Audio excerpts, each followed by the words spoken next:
Good evening, and welcome, everyone, to the June 7th, 2023 Yarmouth Planning Board meeting. I am Joanne Crowley, the chair.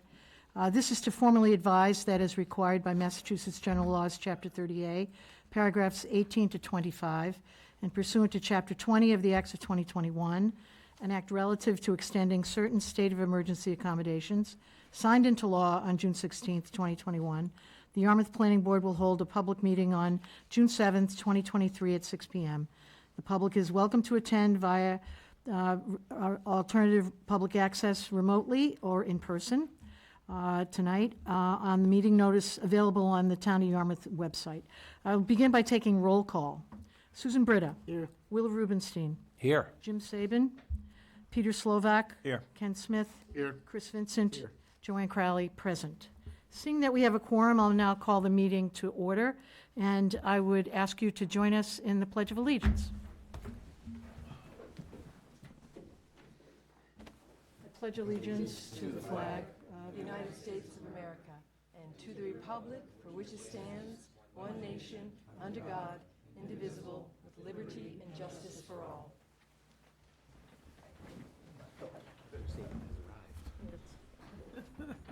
You're not going to miss this. Thank you. The only item on our agenda this evening is the accessory apartment zoning amendments. This listening session on accessory dwelling units. We are hosting the first of 3 listening sessions to obtain public input on proposed draft amendments to the accessory apartment zoning bylaw, section 407, also known as accessory dwelling units. Again, good evening and welcome to this special meeting of the Yarmouth Planning Board.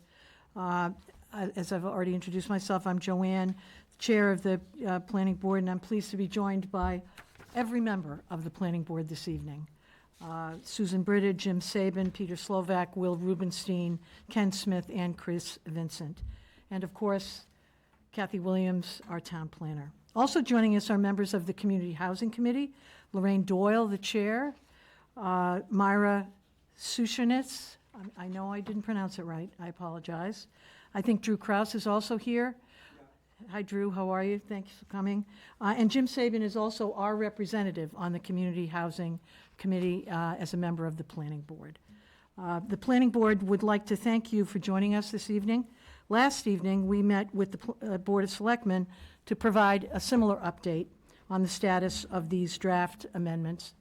By doing so, we were also able to gain a better initial understanding of some of their viewpoints on the changes contained in the draft amendments that have generated the most attention over the several months that we've been working on this. They were also pleased to know that these sessions will be videotaped for their future reference and ours. For board members, Kathy has already prepared notes from the meeting last evening, and I would encourage you to review those as we go forward. And tonight, we kick off the first of 3 listening sessions that the Planning Board will hold this month related to these amendments. Our purpose is threefold. The first is to share information that we have gathered on accessory apartments and that we have used to inform our deliberations in shaping this draft. So we're going to share with you all of the information that we've been given that have informed us in terms of how we got to draft 12. The second is to present the details of these provisions, which Kathy is going to run through in a PowerPoint presentation. And third, and most importantly, is to hear from you, your opinions, your viewpoints, your suggested changes. We really would like to hear loud and clear from you this evening. We also have members of the public who are joining us remotely, and I promise not to forget you because Will Rubenstein, our clerk, will make sure that I don't. I was wondering what that title meant. Thank you. Thank you, Madam Chair. And in terms of the organization of the meeting, let me just direct you to the agenda that Kathy has posted on the slide here. Kathy's going to go through the zoning background, kind of how we got here, and some history. And then each of the provisions of the new Section 407 will be reviewed, each provision. And after the close of the presentation on that particular provision, I will ask for comments your opinions, your thoughts, suggested changes. I'll try to do it as orderly as we can, probably start from the front and go back, alternate, and get comments from the public who are here remotely. I'd like to remind you that it's important that you identify yourself and your address. Kath, is that what we need, or the voting precinct? If you would like. Yeah, if you would like. So we'll run through each provision, pause, ask for your comments on it, and then move on. We will also then, at the close, after we've run through all of the provisions, we will ask if there are any other further comments that you may have with regard to the draft as it exists now. We are looking for the best information we can from you so that we can make this the best amendment that will pass at town meeting. That is one of our objectives, is to have an amendment that improves the accessory dwelling unit, accessory apartment zoning bylaw that we have now. It needs improvements, and we need your help to get there. So with that, I'd like to turn that meeting over to Kathy, and she will run through the presentation.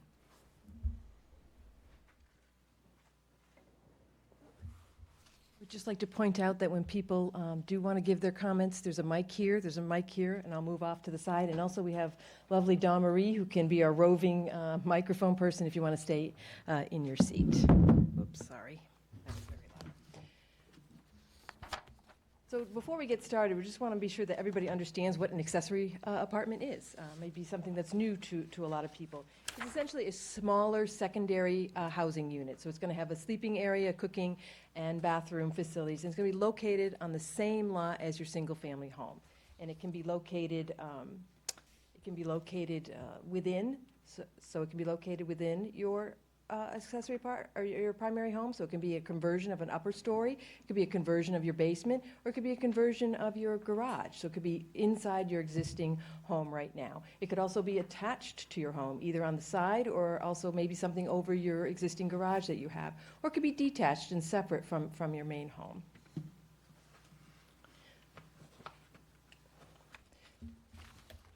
So kind of how do we get here? I think a lot of you may know that we already have an accessory apartment bylaw on the books, but it's very limited. It's limited to family-related. That means you have to be blood, marriage, or by law a family member, or in a capital A affordable accessory apartment. That basically means you need to have deed restrictions, you need to limit the maximum amount that you can charge, and also you're limited on who you can actually rent that unit to. And all of those permits are required by special permit right now. We have about 52 of the family-related. Some come on, some go off as family members are needed, and we have 3 affordable that are on the books now. None of them actually have the deed restriction at the registry right now. We tried in 2019 to look at maybe making some amendments to the bylaw by expanding the definition of family-related to also include family-like relationships or parental or caregiving relationships, and also loosening some of those affordability standards. So it still had a limit on how much you could charge, but you could rent it to anyone you wanted, and you didn't have to have the deed restriction. So we're really hoping that that might be something that would help expand the use of the accessory apartment bylaw. Unfortunately, it was defeated. And in 2022, we did have a citizen petition to create an accessory dwelling unit bylaw, which really kind of highlighted that people really wanted us to take another look at this, and it was definitely something that we wanted to make some changes on. The petition was withdrawn at the fall town meeting so that the planning board could work on developing these amendments and building the consensus and getting this public input that we're working on right now so that we can have, as Joanne said, a bylaw that we hope will pass at the fall town meeting. Since October of last year, the planning board has held 14 public meetings, including an initial listening session that we had in December. We have 3 listening sessions here in June on what is draft number 12. So we have been steadily making changes and progress as we've heard input, and as noted previously, we're really looking to have these amendments on the 2023 fall town meetings, typically held at the end of October, although they haven't set the date as of right now. So in the proposed draft amendments, we want to identify what's the purpose. So why are we even doing this? We really are looking to increase the number of smaller year-round rental units that are available to anyone. Also, we want to be sure that we're protecting our residential neighborhoods and the appearance of our single-family neighborhoods that all of us bought into and are enjoying. We want to be sure that we can have these rental units so we can sustain our workforce. We need people to be working in all our businesses. And we also want to be sure that we're not displacing local residents, people who've grown up on Cape Cod and can no longer afford to live here. We want to be sure that people can age in place, and they can maybe have a caregiver to help take care of them. And we still want to continue to allow family members to live together, but also have their separate spaces. Even though we may be a tourism community, we also want to be sure that we're supporting a strong, stable, and diverse year-round community. And we also want to have a better use and expansion of our existing housing stock. Right now, we have about 2.2 people in our homes, average in our homes right now. So we have a lot of empty bedrooms, and maybe converting some of those into accessory apartments might be something that might make some sense. We also want to make sure that we're not having any significant impacts on our environmental resources. And that's a little bit of a tough one. I think we all know right now that we have recently passed a large municipal sewering project, so we're getting started on that endeavor, but it's going to take a little while to get into our residential neighborhoods. So this is the general purpose and intent. I don't know if at this point anyone had any particular comments to offer, whether they felt we should be expanding on this, or this is kind of hitting all the buttons as to why we might want to have an accessory apartment bylaw. I might add that this provision is the opening statement in the bylaw, and it is important as a statement of why we think this is important. If any of you feel, and as we go through these provisions, that something's missing, that maybe there's another aspect of this purpose for a property owner that's not covered here, we would welcome any suggested changes that you might have.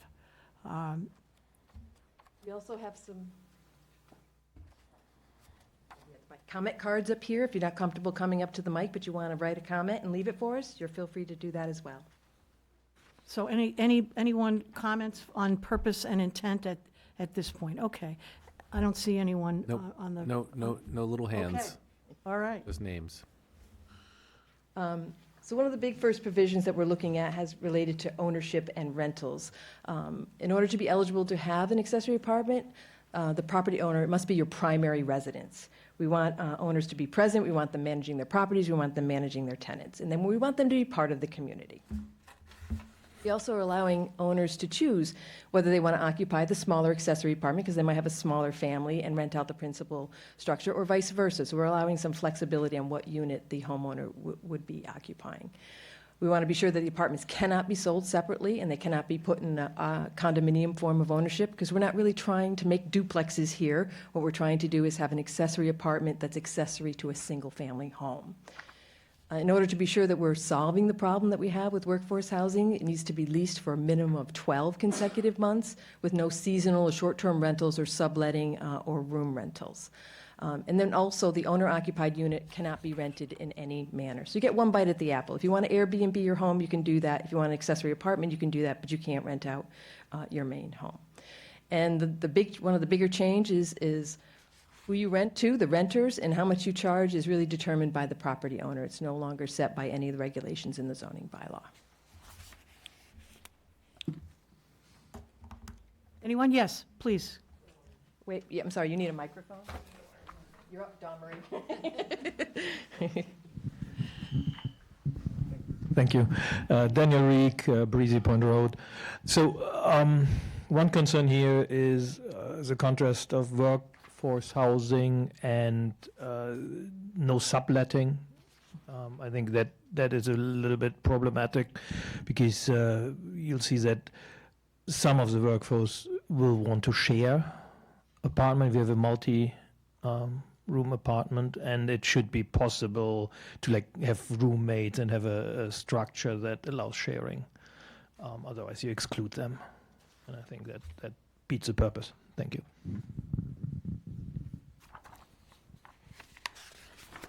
I'm sorry, I didn't catch your name. Thank you.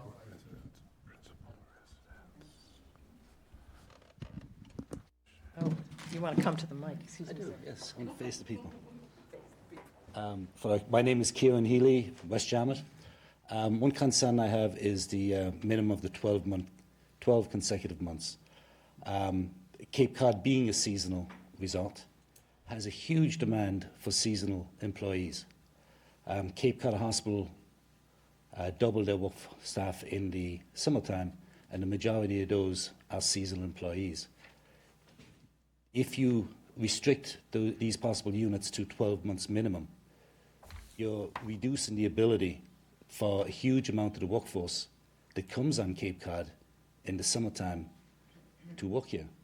When I first got here, I was a seasonal employee, and accommodation was a huge part of the issues of living in Cape Cod. It's a long time ago, and things have changed in some manners, but it's still a difficult problem to find a place to live when you're a seasonal employee. And I fully understand the desire not to have this as an Airbnb or have the apartment as a short-term rental, but I think 12 months is a huge amount of time, possibly a 90-day minimum, or a 4-month minimum, 120-day minimum might be something to consider. But I think a 12-month minimum is a really difficult, onerous task on a certain amount of the units to be available out there. And there's a huge demand in the summertime. And even though we're looking to take care of our year-round population, which I fully support, there is another group of people that work and live on Cape Cod. Thank you. Thank you very much. I think there's one more hand back there. Is there someone else? Yes, thanks, Don Marie. Hi, my name is Debbie. No? It's gone. Debbie Martin on Hatch Road in South Yarmouth. I agree with Kiernan. We own a real estate company, and the two biggest needs right now are year-round housing and employee housing in the summer. It is critical because there just simply isn't enough. What we don't need are more seasonal vacation homes. There is a glut of seasonal vacation homes on the market right now. And my company and most other real estate companies on the Cape have plenty of vacancy for this summer. So we do not need more of that, but I agree with Kiernan, we desperately need employee housing.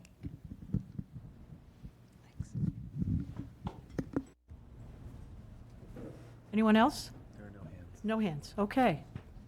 Wait, there might be another one. One more. Just a couple of questions. I'm not sure if this is the right time for it, but being devil's advocate, we all know we need housing. We all know we need room for our year-round and younger population and so forth, and certainly those are all great ideas. What I'm worried about here is, first of all, there doesn't seem to be anything in here relevant to numbers of bedrooms and how that applies to septic systems, and it's going to be a long time before sewers get in. I can see this applying better once an area is serviced by sewers than right now, because most houses out there have septic systems for 2 or 3 bedrooms, and essentially if you're adding an apartment, be it a studio, 1 bedroom or 2 bedroom, you're adding bedrooms. So what's going to happen? Do people have to upgrade their septic systems? And why is there no reference to that at all? I also worry a little about. We're going to get there. Okay, am Mr. I Martin, we're gonna get ahead of there. you guys? Okay. We're going to get there. Then I'll wait for my other questions. Stay tuned. But, yeah. Focusing on what's on But the thank you slide. for that. Dick Martin.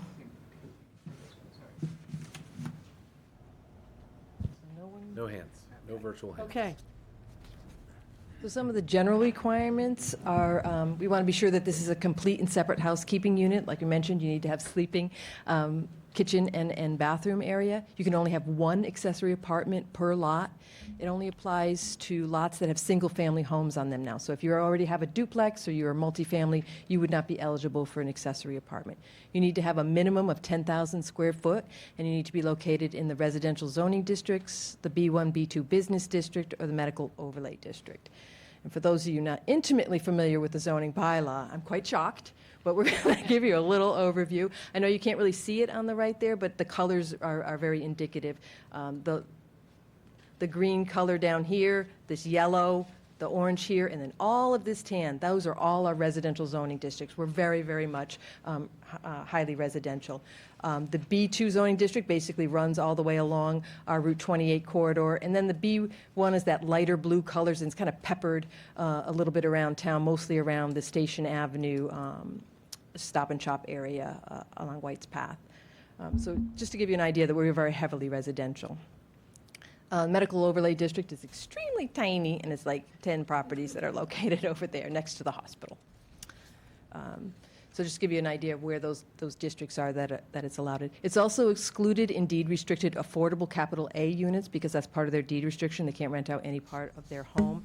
And it's also excludes comprehensive permit or Chapter 40B lots. Those are a particular state regulation that allows developers to build affordable housing and not necessarily do all of the current zoning. So they might get smaller lots, they might have higher density. So they've already gotten a bite at the apple already with regard to that. And of course, as always, you need to comply with other federal, state, local codes and regulations. The building code and the health codes are going to be your two biggest ones that you're going to need to. Zoning it in comparison is probably the smallest one. Once you get past that hurdle, it's really going to be making sure that you're making it a safe unit and meeting the building code, plumbing code, electric, and all of those. And then you also need to get a certificate of occupancy before you can rent it out. So that's when the inspections are done and make sure everything is up and safe.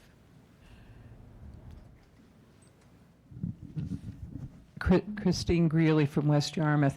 I thought in your opening remarks earlier when you talked about the existing family-related accessory apartments and a couple of the other affordable ones, you said that there weren't that many of them that were already registered as deed restricted. Did I misunderstand? And why not? Because if that's part of the code, then why has that not occurred? Thank you. I'm afraid I can't really answer that. There was originally 11 of them, but they have come off the books, meaning that people are not renting them out, and there's 3 left. Mary Wagon went and did some research at the Registry of Deeds and could not find that formal deed restriction. There's different reasons why something may not have applied. I can't answer all of those questions, but we're only talking about 3 units as compared to the family-related, which are about 52 units. Basically, that provision in there doesn't really apply to more than 3 properties. They only have 3 deed restricted. No. There's a lot of affordable housing in the town of Yarmouth. We have like 500 units of capital A affordable housing. Those are just talking about the affordable accessory apartments. We only have 3 of those. Okay, because you said you had 50-some of them permitted and then... 52 family-related, which means that they don't have any of those deed restrictions. Thank you. Yep. Sorry if that wasn't clear. No virtual. Okay, Kath.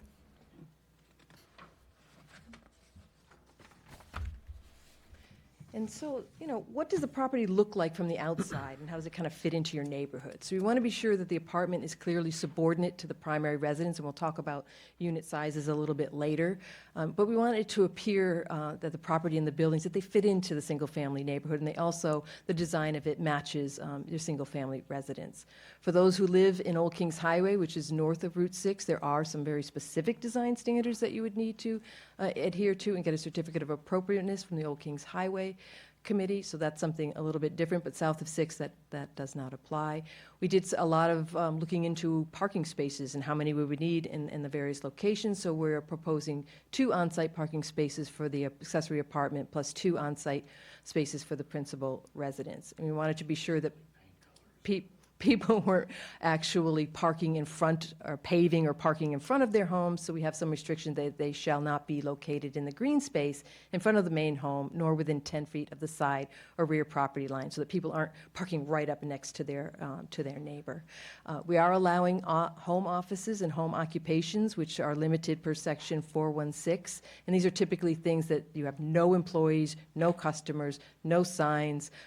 Everything's fully contained within your residence. Some home occupations might be different types of crafting, maybe some small, like creating dough for the farmer's market. It's very clearly limited to things that you can do, and you should not really even notice it from the outside. Home offices is just literally that, a desk that someone's doing some home offices and their bookkeeping and that type of thing for their business. That's it.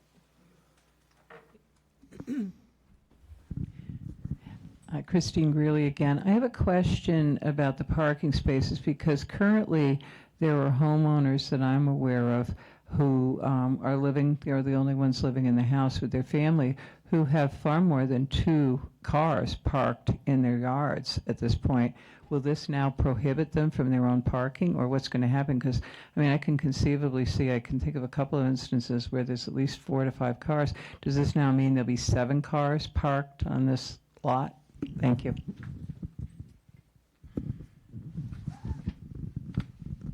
Currently, right now, in your residential home, there's no limitation on the number of parking cars that you can park or where you can park it. All this is identifying is that when you create some spaces in order to have the 2 on-site parking spaces for the accessory apartment, you need to locate them in these particular places. So there'd be no limit actually on the number of cars if somebody's living in their primary residence with 5 vehicles and then the accessory of 2 more? There's no limit on the number of vehicles now, and this is not changing that. Okay, thank you. No virtual hands. Okay.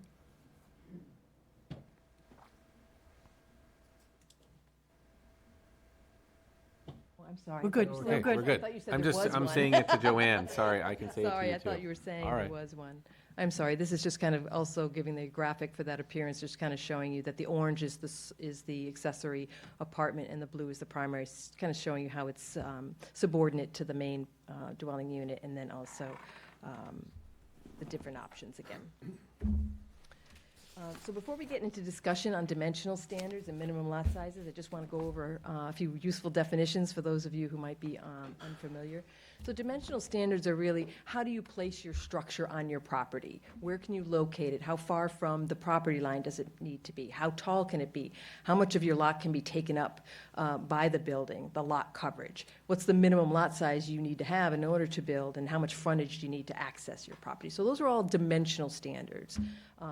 There's also something called grandfathering or non-conforming lots or structures, and we have a lot of those in the town of Yarmouth. These are lots or structures that do not meet the current zoning bylaw, but they met the bylaw at the time they were created, and they are lawfully pre-existing non-conforming lots and structures, and they can continue with that. Just giving you a little example there is you have a 15,500 square foot lot, and you created it back in 1972 when we had 15,000 square foot minimum lot sizes. Although the zoning in your area might be 40,000 square feet now, you are considered to have a grandfathered non-conforming lot. So Joanne had mentioned that the planning board had taken a look at a lot of different information as they were compiling the draft amendments, and this is just kind of a summary of the single-family homes. Either you have a single-family home or it's a lot that could have a single-family home on it, and giving you an idea of the percentages of the different lot sizes. So we have about 13,000 residential properties of single-family residential properties.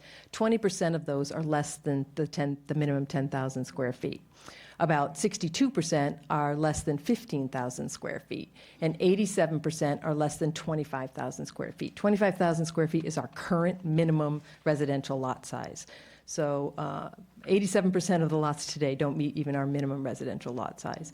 And if you look at our typical lot size, which is 40,000 square feet, which was all that tan color in the zoning bylaw, only 7% of the lots are 40,000 square feet or greater. My name is Sharon DeGennaro, and I'm currently working with Mark and with Jay in the department. And I understand my lot to be 10 by 20 feet too short. Would I be considered grandfathered? 10 by 20 feet too short for an accessory apartment. Yes, and mine would be in my basement. It wouldn't be built on. If you're less than 10,000 square feet, you would not be eligible. What I meant was your non-conforming lot for what you have right now would be allowed.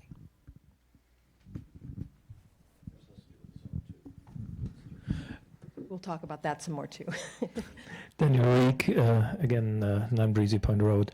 So the double regulation we have here on coverage area and lot sizes, I think, is just another hurdle that should go away.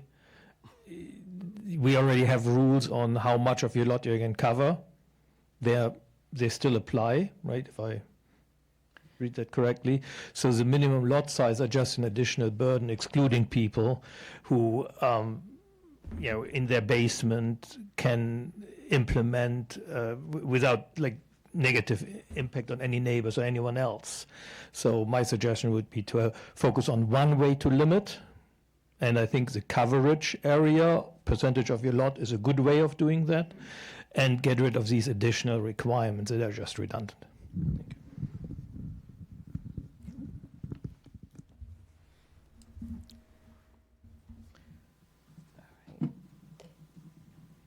So, using all of this information, what the planning board did is they took a look at how they wanted the accessory apartment kind of be laid out on the site and what would the minimum lot size is required. They also took a look at should there be some differences depending on the size of the accessory apartment that's allowed. So all the accessory apartments shall meet the current dimensional standards. So all of those dimensional standards that I said, you don't get anything grandfathered, you have to meet the current ones. It's typically 30 feet in the front and 20 to the side and the rear, sometimes 15 to the side if you're in the R25, the smaller zoning district. Minimum, you need to have a minimum of 10,000 square foot lot for a studio or a one-bedroom accessory apartment, and a minimum of 15,000 square feet for a two-bedroom accessory apartment. And none of the accessory apartments can contain more than 2 bedrooms. So just to kind of give you an idea, I'm sorry, oops, overdid it. Just to give you an idea of what the lots look like and the sizes on a map in town. Again, you can't see the map very detailed. We have some in the back and on the side here if you want to take a look at that after the meeting. But again, it's about the colors. So anything that's white is a non-single family or otherwise ineligible lot, and anything that's in the pink is less than 10,000 square feet, so those would not be eligible. Anything that's in the blue is 10,000 square feet but less than 15,000, so they would be eligible for a one-bedroom or a studio. Anything that's in green is 15,000 square feet or larger and would be eligible for a two-bedroom apartment. One of the things to note is talking about the Zone 2 area. It's this little gray area here. We'll show another map that highlights that. But this center area in town is the Zone 2 of the drinking water wells. So that basically means that's the area that our wells are drawing from in order to supply us all with our drinking water. So in this particular map on the right, anything that's in the cyan, that's in the Zone 2 of the drinking water well. So any properties that's in a Zone 2 are limited on the number of bedrooms that are allowed. This is a Title V issue. So 1 bedroom per 10,000 square foot lot, or a grandfathered lot, number of bedrooms in a property. So if you have a 21,000 square foot lot and you happen to have a 3-bedroom from a long time ago, you might be grandfathered for the 3-bedroom. But if you have a 21,000 square foot vacant lot now and you want to build a home on it, you'd be limited to 2 bedrooms because it's the 1 per 10,000. So lots of times to create an accessory apartment in the Zone 2, what has to happen is you have to eliminate a bedroom in the primary residence may be required. So we have talked about water quality a little bit. So outside of the Zone 2, additional bedrooms could be added, but they would need to meet the health regulations, which is the current Title V regulations. We have come a long way. We have passed our Phase 1 of municipal wastewater program, and in the build-out analysis that we did for that, we did include 1,000 new bedrooms throughout all 8 phases to be implemented over 40 years. So we tried to take into consideration that we were going to be adding some of these bedrooms. This is not multifamily. This is just each person might want to add a bedroom here or a bedroom there on their residential home. So although the connections to the existing neighborhoods might take a little bit of time, we have good significant progress is being made on sewering the town. And although it might be difficult to predict how many accessory apartments might be generated by this, we've seen in looking at some of the other communities that a range of maybe 8 to 10 or 11 accessory apartments annually. But Barnstable did see in 2022 24 units, and they have a fairly open accessory apartment bylaw. So that's all the information that we used, the planning board used to come up with the dimensional standards and minimum lot size provisions in the bylaw.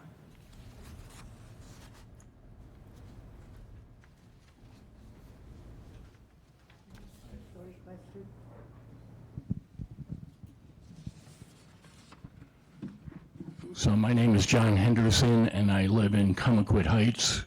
Our neighborhood consists of about 300 homes. And of the 300 homes, 50 of them approximately are in Yarmouth, and the remainder are in Barnstable.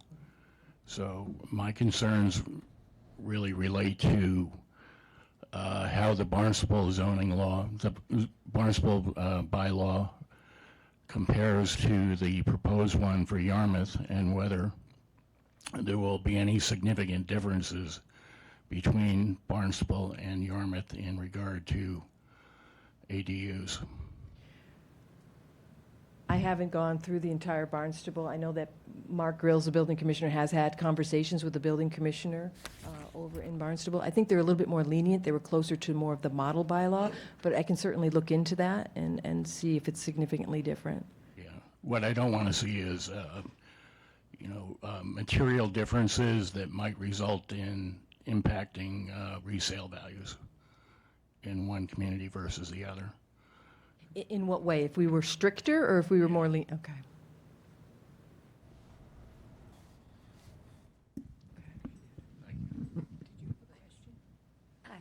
I'm Dawn Jackson. I live in Yarmouthport. My question is, does the town consider tiny homes at all? Have you ever looked at that I believe particular- tiny homes are actually on a trailer with wheels, and I think Well, some of there's- them are not movable. Some of them are. I'm sorry? They don't meet the building code right now. They don't? Okay. Yeah, well, Mark Grills was noting that the tiny homes don't meet the building code right now, but that they're working on it.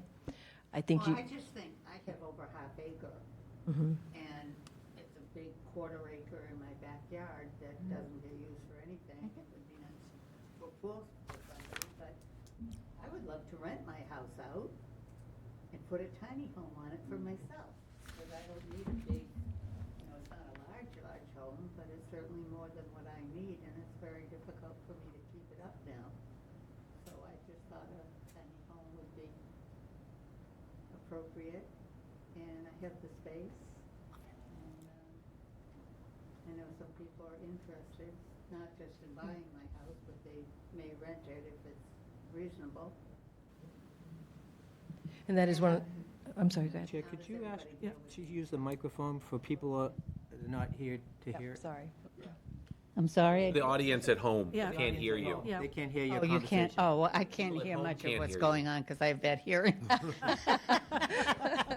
Keep your voice up at the end of your sentences, and then I, Thank you, Jim. So I think she was just indicating that she would like to have a tiny home in the back of her yard, and she has the space for it, and that might be a nice place for her to be, and then she could rent out her main home, and she's had some interest in people interested in renting then I'd out her have more home. freedom to do things at my age that I can't afford now. But also, what about insurance on having an apartment in your home?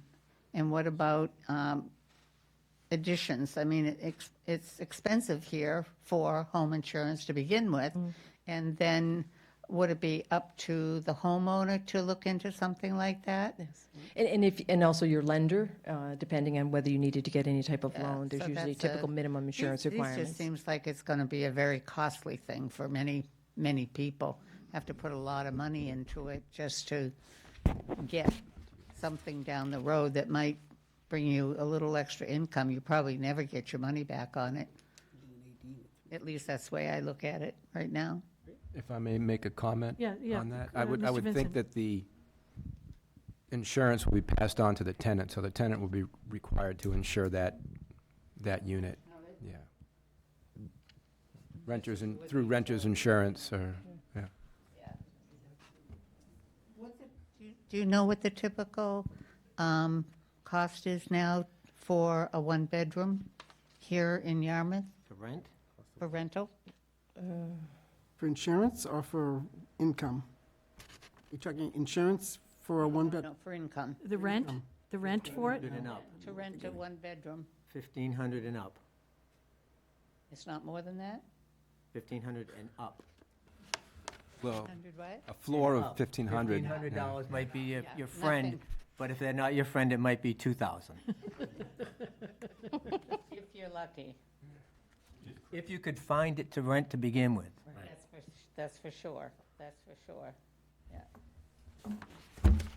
I think the overall cost of creating an accessory apartment is going to be a function of whether you have space already within your existing home, but if you need to do an addition or you're doing a detached and you're creating completely new square footage, that's going to be much more expensive to do. Quick question. This is really confusing to me, and my property is confusing. When I bought the property 5 years ago, it was sold to me as a 3-bedroom. I assumed I would be using that, the downstairs bedroom in the basement for an aide to be with me. And I've had that in my plan of action for the last 5 years. And Mark and Jay have been working on my deed. It shows 2-bedroom. It's been used as a 3-bedroom since 1976. Would I be I keep asking the same question, like, if it's been used like that for years, I'm just in a state of confusion. I think I have 3,400 square feet, and I'm one person living in that space. And I would like to have an aide in the downstairs. It's there. There's heat, electric, kitchen, everything is in there, but it's not legal. And I'd like to make it legal. And I run short on square footage on the outside by 10 by 20 feet. The bedrooms have been there, they've been used like that since the 1970s. Have you talked with the health department? They're working. Okay, I think that's where you need to go, because it sounds like that's the thing that's triggering part, as well as the, how it was constructed, with regard to whether you're grandfathered or not. I think the health department would be the ones that would make that determination. Okay, thank you very much. Thank you. Debbie Martin again. So as far as the septics are concerned, the way this is proposed, if someone added an accessory apartment, they would have to upgrade their septic, depending on the number of bedrooms. Correct. And If what they're- was currently in the ground. Under the current new septic system proposal, would they fall into that period of time where they wouldn't have to upgrade because maybe they were in phase 2 or phase 3 on the sewer? No, they would simply have to upgrade. Yeah, I don't think you would be allowed to add a completely new use. It's one thing is if you're kind of like, your septic system's not doing the greatest and they're kind of letting you That would limp be a along. significant amount of money for a rather short period of time, depending on where you were in the town and where you fell into the phases. Thank you. Madam Chair? Yes, Mr. Saban. And maybe somebody from the official capacity could correct me, but if you have a 3-bedroom septic system and you're not creating, and you've got a 2-bedroom house, and then you're creating that 3rd bedroom, I don't think you have to upgrade your septic system because you already have a septic system that would comply to 3 bedrooms. But Mark Grails, the expert on this, just raised his hand and may help clarify that. Mark Grills, Building Commissioner. Title V does not allow you to build a 2-bedroom septic. You can only build a 3-bedroom septic. The town's health regulations restrict the number of bedrooms based on the square footage of your property, and that's the problem that she's having. So if she has a house that was built as a 2-bedroom, we can't figure out when the 3rd bedroom appeared. So we're trying to figure out how do we make a legal apartment in there. They only have 17,000 square foot on her property, so she doesn't have the minimum requisite square footage on her property in order to have that 3rd bedroom. So there's a deed restriction that restricts you to 2 bedrooms in the Zone 2. Okay. That's why you have to have a 3-bedroom septic system. Which adds the second layer of confusion. Well, that's really the only way I can explain it.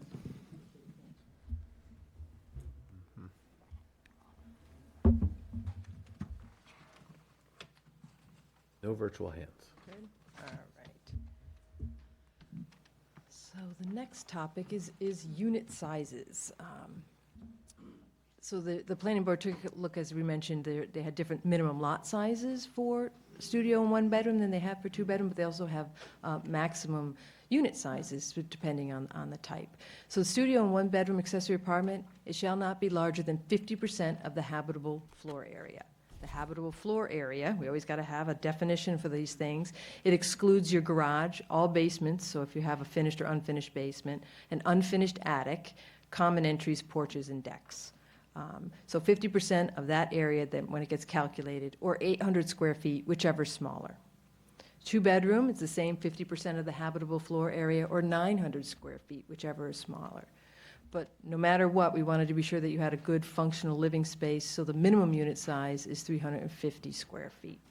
We've given a little example there at the bottom. So if you have your standard 900 square foot single-story ranch, and you have a 200 square foot attached garage, and you have a nice little finished basement, 600 square foot finished basement, you would actually only be considered to have 900 square feet of habitable floor area, because that basement and that garage are not counted. So you would be allowed a 450 square foot accessory apartment.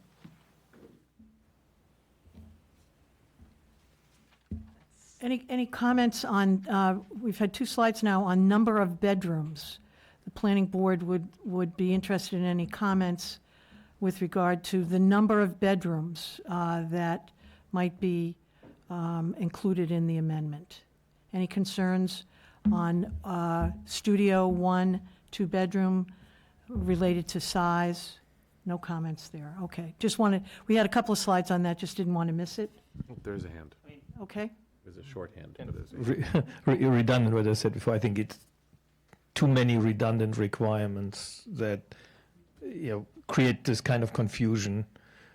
It should be one measure and health requirements, and not like the lot size and then the size of the, the percentage totally makes sense, but it's just, as we've heard, it's creating confusion. And it doesn't serve any additional purpose to have additional requirements like this lot size if you already have coverage and health requirements.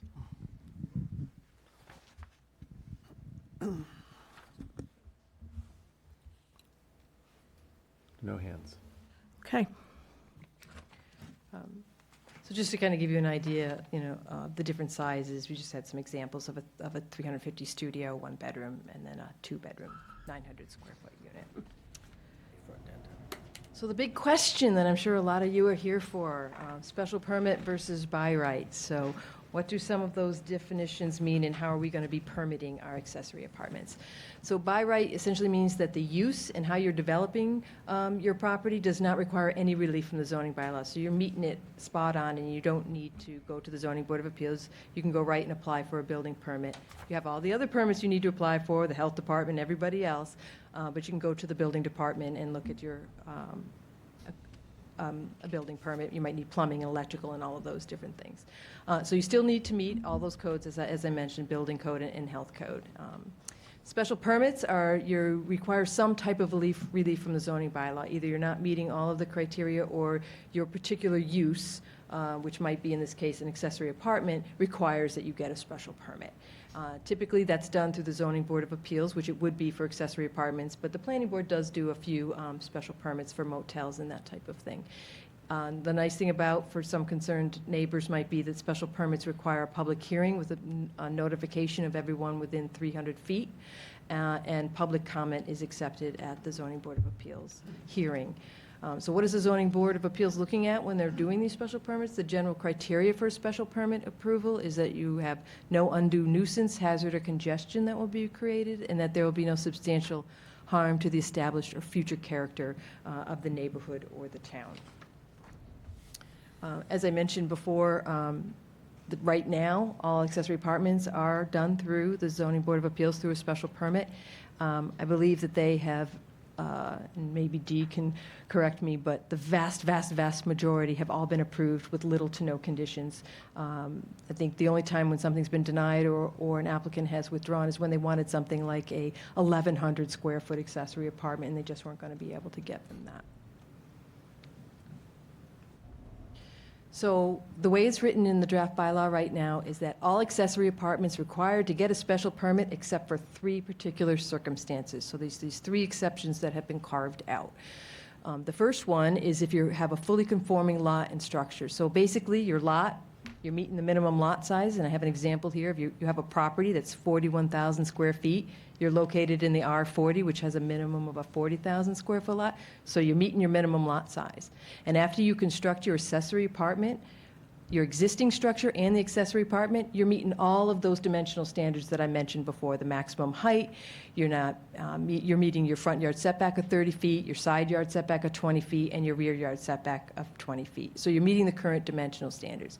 You must also meet all those other requirements that we talked about with regard to what your accessory apartment looks like, where you can park, your apartment size, the unit size that we discussed, and again, meeting all of the building, health, and other code regulations. So that's the first one. And what you see here is a little example that I've done up where you have an existing home. It has 2,500 square foot of habitable floor area. Because 50% of that is over the 900, you'd only be allowed a 900 square foot up to 2-bedroom by right accessory apartment, as long as you can meet all the dimensional setbacks and lot coverage. As you can see here, when you have a larger lot, it's pretty easy to carve out a little place in the back of a property for an accessory apartment. You can even add the additional parking spaces, maybe some fencing here in order to kind of separate the 2 units. So this is the first example of fully conforming lot and structure exception. So the second one would be whether you have a conforming or non-conforming lot or structure. If you are creating your accessory apartment completely within your existing residence, completely within your existing structures that you have on your property right now, except for means of egress, because the building code is going to require to make sure that you can get in and out safely from your any residential unit.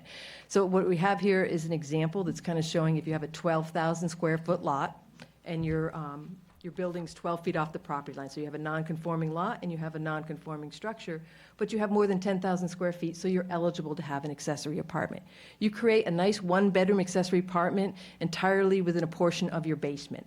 The only thing that you're seeing from the outside are those means of egress, getting in and out of that apartment in the rear. And those egresses can't be located within that minimum lot size or side yard setback, so it needs to be on your property.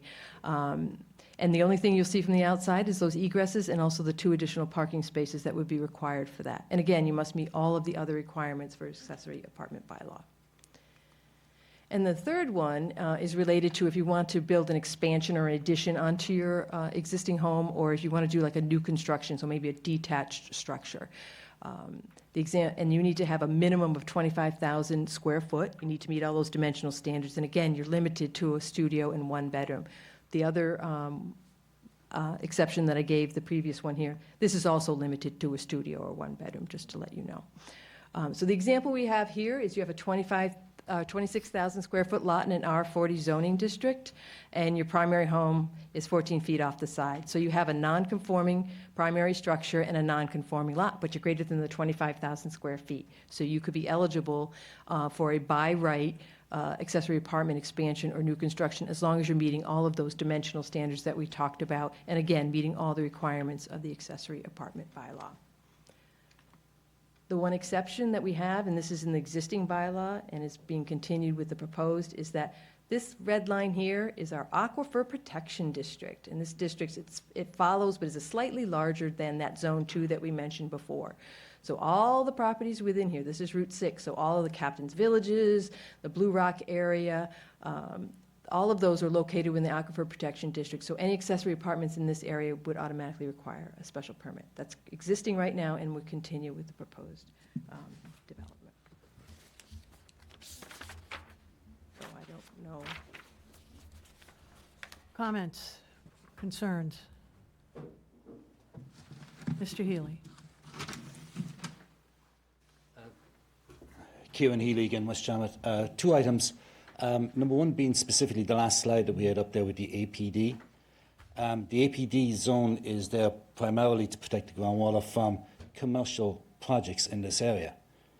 It makes no sense to me that we would add this layer of special permit requirement, because the line is incredibly close to the Zone 2 line. So being able to comply with this regulation in the Zone 2 is already onerous. Adding this APD restriction on top of it is just another layer of people having to spend money on people like me to come in front of the board to get permission, to get the special permit approved. It just doesn't make any sense. It's not necessary, because the Zone 2 is so restrictive by itself. It's covering 99% of what the APD would do, in my opinion. The second item I would talk about a little bit is that, as somebody who's in front of the Zoning Board of Appeals on a regular basis, there are times when the Zoning Board of Appeals want to give you a permit, but they don't feel that the Planning Board wanted you to get that permit. And I've seen quite a amount of deliberation where they have said that wasn't the intent of the bylaw. And even though the Zoning Board of Appeals is there officially to allow you to get relief from the bylaw, sometimes the Zoning Board of Appeals don't feel they have the right to do it. I would encourage some language in this to guide the Zoning Board of Appeals in their special permit. Let's say, for example, you can only fit a building 14 feet from the property line instead of 15 because of some other item on the property. Maybe the words written into the bylaw saying encouraging the Zoning Board of Appeals to grant relief in cases where there is something on the property that makes it difficult to comply with the regulations. Give them some guidance, because as somebody who goes in front of them all the time, they have difficulty with the Planning Board regulations. You know, it's the zoning book regulations, I should say. So some guidance would help them, I believe. Thank you. Thank you. Madam Chair, can I ask a quick question? Yeah, sure. Mr. Saban? In one of our charts, Did you not show the Zone 2, and does it also have the lines for the APD so that we can see one laid on top of the other? Didn't I see that? Pretty much the same. Right, so, yeah, Pretty much as you the can same. see, There are some chunks. There are some chunks, like this white area here, where it does not overlap, but the vast majority of the APD does include, it includes all of the Zone 2, but some of the APD is a little bit larger than the Zone 2. thank you. And that's current regulation, right? In other words, what we're proposing is not changing the regulation in that case, right? The APD The is in requirement existence for a now. special permit in the APD exists currently. Right. And it's also included in the proposed draft.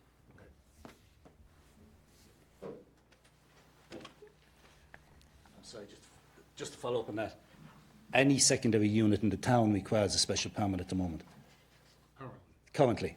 So the fact that it's required in the APD, it's required throughout the entire town. So I feel this is just another layer of requirement that's, currently everybody needs a special permit to have a second unit on their property.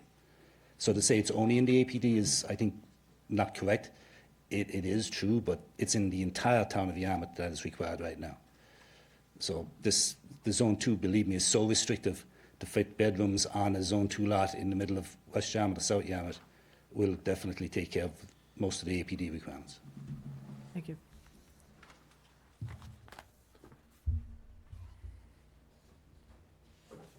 Any other comments? Yes.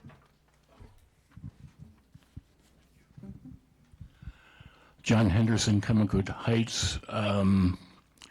So I have rental and residency questions. So let's say I build a conforming ADU, a separate unit from the main house, and I were to live into that smaller unit myself, and I were to go overseas for 3 months. I think I heard that I would not have the ability to rent that. I would have to Airbnb it if I was going to. Is that correct?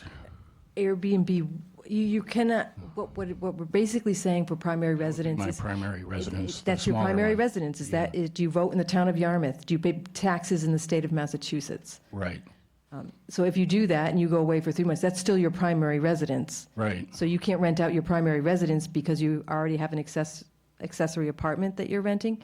The larger house would be the rented one. Right. So basically in that Rent particular two of them. right, you can't rent both of them out. Your Okay. primary residence would become the accessory apartment for the purposes of this zoning bylaw.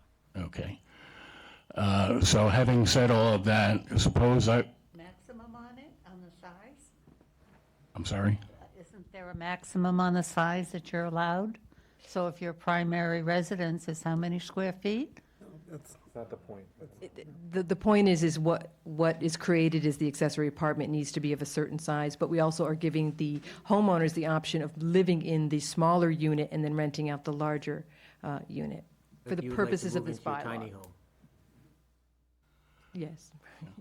So if I were to do that and then decide that I wanted to become a resident of another state where there were no state taxes for 183 days a year, what would be the implication at that point? You would be in violation of the zoning bylaw. And what would I have to do? Would I have to sell the property or? No, you'd have to remove the kitchen typically within the accessory apartment. That's crazy. Okay.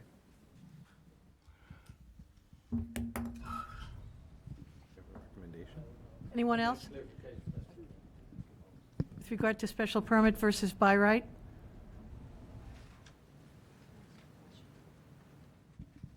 And these particular carve-outs, remember, this is, the way we've laid this out is that everyone's got to go to the zoning board of appeals except these three carve-outs.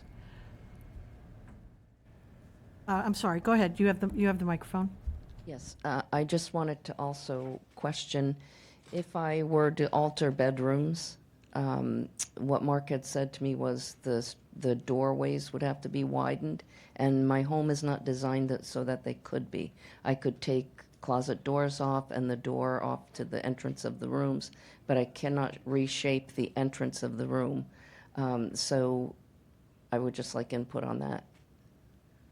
If I were to eliminate 2 rooms upstairs to make sure I could have the bedroom downstairs. That's not something that's going to be defined by zoning. That's something that's going to be determined by the building department and the health department. The health department through Title V. Okay, it's on there that you might have to alter your room, that's why. I'm just telling you the restrictions, that's not in the zoning bylaw, like the zone 2.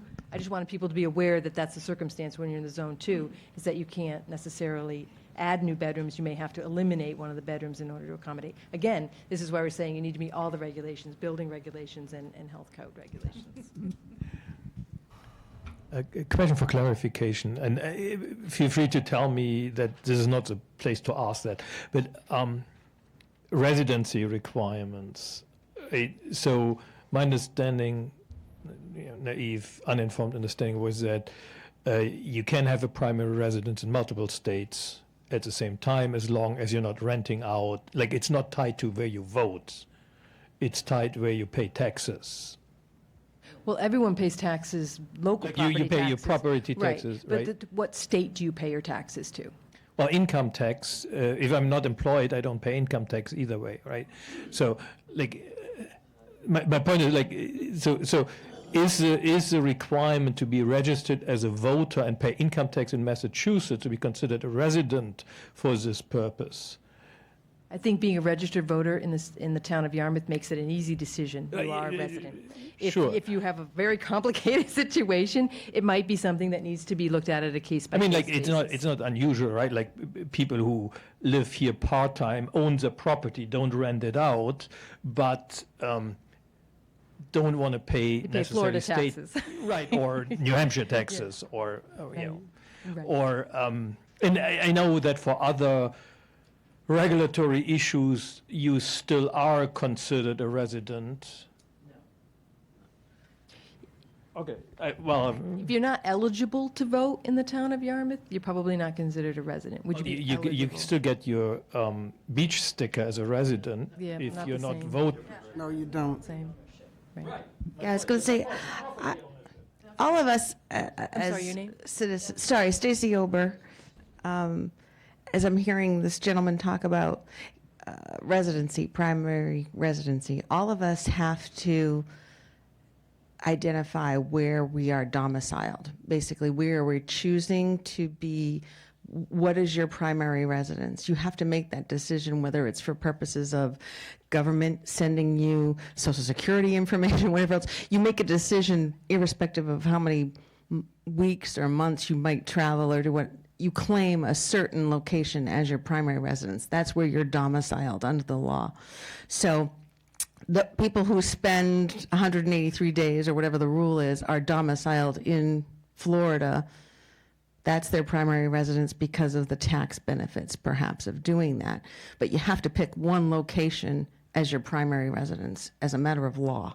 That's it. And what evidence of where you have domiciled as your primary residence could be evidenced by where you're registered to vote, where you pay tax. Do you pay Massachusetts taxes? You basically have to express your intent of where you intend to be your primary residence. That's all. And so, so this would be tied to your state tax domicile, not to property ownership. Correct. Correct. Where you have claimed to be your primary residence, where the federal government mails your refund check to or whatever else. That's your primary. Yeah. Then I'd like to make a suggestion. And I'd like, the suggestion would be to change that to allow people who are not full year resident but property owners and do not rent out, like the same rules, right? You can only rent out part of it. Maybe do a rule that they have to be there a substantial part of the year or something, right? I understand the intent to not have absentee homeowners, but I think we'll see a limitation, like limiting the purpose, or thinking out while speaking. So the intent is to increase the space available for people to live, right? Which is the problem at hand. And I think people who have this kind of setup where they go to Florida for some time or to New Hampshire or whatever, which I'm not one of them also, like this is not about me, for now. I think these are people who also would be willing to have other people live in their lot and things like that. So I would suggest to tie this not to the state tax and domicile decision. Make it property owner, well, make it part of the property ownership and other clear requirements that support the intent, but don't add this additional requirement.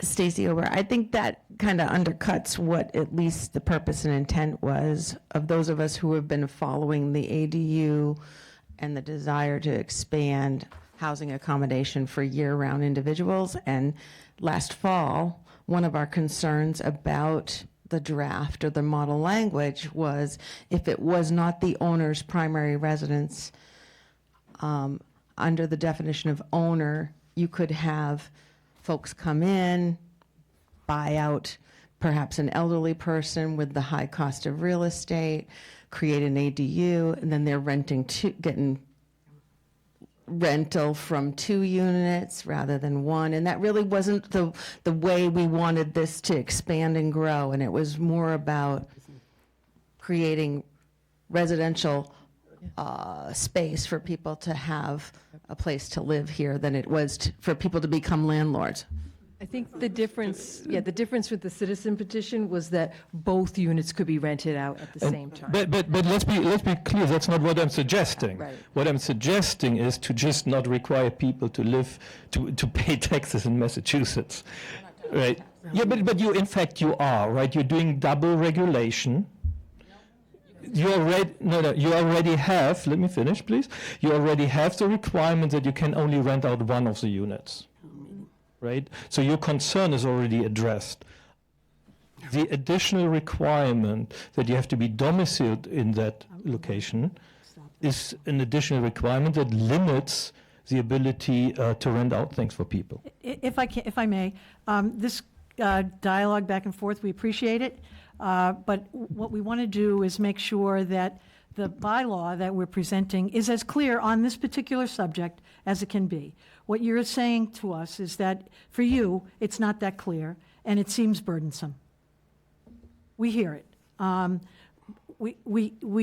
references to what we made comments about last fall was a very broad petitioner's bylaw that had no boundaries, quite frankly. Anyone could own the property, and they could live anywhere. And that's what we were concerned about. And that the public, the people of Yarmouth, came and told us and said, no, we don't want an LLC in California buying out the property, building an ADU, and having essentially a 2-family rental unit next to me. That's what they were saying. And we heard them. And so as we went through all of these drafts on this, we are trying to move in a direction to accommodate those concerns about who lives in the primary residence, and that essentially the landlord, however you want to define that, is on site. That's the objective. Whether the landlord lives in the tiny home or the landlord lives in the big mansion in front, we don't care, but we want the landlord to be there, as do the neighbors want the landlord to be there. And Madam Chair? Yes, I Mr. think- Saban. I think what he's suggesting is that if you're, I don't want to use a word that might be considered inappropriate these days, whatever you use these days, washer apparently is inappropriate to some people. People that go south for winter months and come back for summer months, there's a term for those people. He's suggesting that those people should be allowed to rent their primary residence while they're sunning in southern states. Under this bylaw, they cannot do that. Accessory. No, wait, sorry. I think I need to submit this in writing to. would be okay, But really, Explain what he wants. the impression I got is that there is a hard requirement that you are year-round or like you're domiciled in the primary resident to rent out the addition. Correct. I think that is too cumbersome. I'm not suggesting that you should be allowed to rent out the primary. I'm not suggesting that. Right?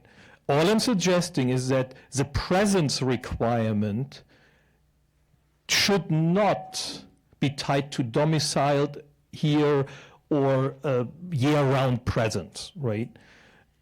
Because I think, and I mean, I understand what you said about the previous conversation and what you're trying to achieve. I respect that, so I'm not going to debate any of that. It's simply the point that being domiciled here excludes the people you're not allowed to call snowbirds anymore from renting out just the accessory, right? And I think that's too cumbersome. Susan? I just want Ms. to add a Furta? footnote to the comment that Stacy made and Kathy reinforced. And you also mentioned, when we discussed this as a board, our concern was, as you mentioned, the LLCs coming into a neighborhood and buying up a whole street. And when I asked at one point, in fact, I asked several times, should we mention something in our bylaw about that? And the answer was, we don't have to, because we have the concept of primary residency, and Mark will enforce it. So that is why we have, and we spent a lot of time talking about it, because we had several examples. We had a couple of towns in California, they talked about corporations coming in, buying up streets, doing exactly what Stacy said, 2 houses on one lot, and the entire neighborhood goes non-residential, it's now multifamily, and you've lost a community. So the way we handled it was, we demanded that the bylaw says primary residence, and you've got to be there. And we all agreed on it. So if you want an ADU, you need to be there to monitor your ADU. That's the sentiment of the board. But this is a listening. This is a listening, but I just wanted him to understand the logic, why we did it. At the end, everything's open for discussion. I get what you're saying. I think we've heard it. Okay, I'd like to, Kathy? I guess I would Yes. only be interested to know, I mean, he suggested a change to basically not just allow for year-round homeowners, but also, in a sense, those second homeowners to be able to have an accessory apartment, rent out the accessory apartment, but not rent out the primary residence. And not be there. And not be there. So Well, is that's this a not gonna case of fly. not wanting, is this a case of being concerned about having investors come in? Because you can't rent out. No investor's going to come in. I'm sorry. Excuse me, we need some order here. If you'd like to have that conversation, that's great. You can have it outside. It's just a bit, it's interrupting Kathy's flow here. Continue, Kathy. I just don't think investors are going to come and buy the primary residence and build an ADU and only be able to rent out one of them. It's just not going to be financially viable. So I don't think you're going to get that concern that came up last fall, but the concern then becomes, are you more interested in having the homeowner there year-round while you have an accessory apartment? And it sounds like that might be the case. I'm just wondering how other people feel about it besides of his suggestion. Well, I think everything hinges, John Henderson, Comaquid Heights. I think everything hinges on what the definition of year-round is. I mean, We can make it whatever we want, I guess is the point. So I guess the clarity I'm looking for from his comment is he made a suggestion. And the question is, how does everyone here feel about that suggestion? well, Allows second homeowners. does the owner have to be ball and chain to the property, or to what degree do they have to be there to be considered permanently there? If you're the primary resident, you just need to be there the 183 days, if that's what we want you to be. But All if you're a right. snowbird, you might be 183 days in Florida and then come back here. Right. So that's the difference. Somebody might be gone for 6 or 7 months versus somebody who's only gone when they go to vacation or they go to visit their kids or those That types of things. clarifies it, thank you. If I may, Kathy, I have your notes from the definition of a principal residence. This question had come up from Ryan Castle of the real estate group here in Yarmouth.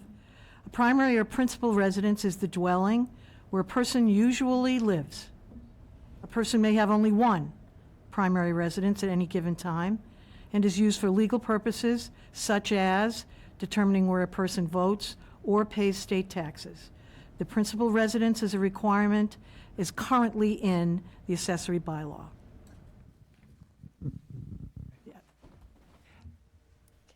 Christine Greeley again. I think this is a very important feature. I really do, because unfortunately, I live in a neighborhood that looks sort of like a nuclear winter, because basically it's just people come back for the summer for a few months, and then I'm left to wander the street, make sure their mail's okay, the door isn't open, call the police when there's issues, things like that. And so the whole issue of having a homeowner who, and I truly understand the issue of where your primary residence about voting, and everything else should be. And I think it's very significant for the quality of life and the issues that can come up in our community. And so I think it's a very important feature within this bylaw. Thank you. The only thing I would inquire about is if you had an accessory apartment that someone was renting, you'd have cohorts in your marauding of the neighborhood. So that might be a positive, I guess is the question. Is that a positive or is that a negative? Hard to tell. Hard to Do they shovel? Yep. We have another comment, Kathy, in the back. Mark Fallon, South Yarmouth. What I like about the domicile residence is that that is a legal definition that's already in existence in the state. It's already used in our town bylaws. Why add something new?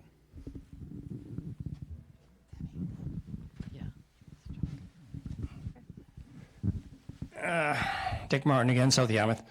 And I have some issues. I know everybody's trying to provide housing here, but I have some issues which I guess partly go to community character. Years and years and years ago when I was on your board, chairman no less, and for years we went up on the lot sizes to protect the quality of life here, to protect some of the semblance of Cape Cod looking like Cape Cod, to protect our water quality and our aquifer, and to protect our water bodies and our beaches and so forth. And that's why we went from 5,000 square foot lots to 10,000 square foot lots to 20,000 and even an acre now, and or then even. And that was done for reasoning. And I'm just worried, even though I recognize we need the housing, no doubt about it. Everybody needs affordable housing, and this is one way to provide it, and I understand that. But I also have some problems with essentially making let's say a house that's not, and there's certain extra safeguards when you're in the APD zone. You probably already have only a 2-bedroom house or a 3-bedroom house. You're not going to be able to get a 4-bedroom house because it's in an APD, and so you're not going to be able to add that.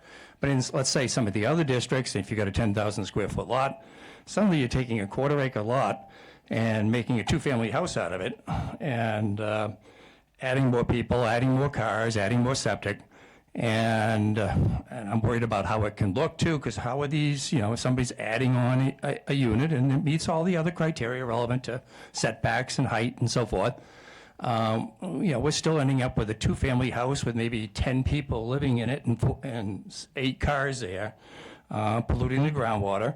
And I don't care how somebody's going to try and make it look characterful. I think it's still oftentimes going to look like a 2-family house, like a duplex. And so all of a sudden we're changing the character of the neighborhoods and potentially the value of the properties by taking 1-family houses and making them into 2-family houses. And that's what we were trying to get away from for decades. And while I still, I recognize we need the housing, I think this is something that really has to be looked at carefully, and should be making duplexes on 1/4 acre lots.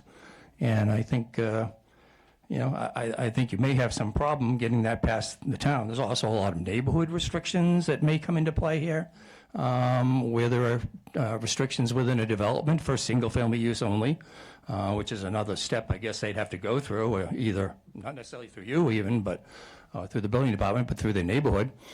And I'm just worried about opening a can of worms as much as we may need some of those worms.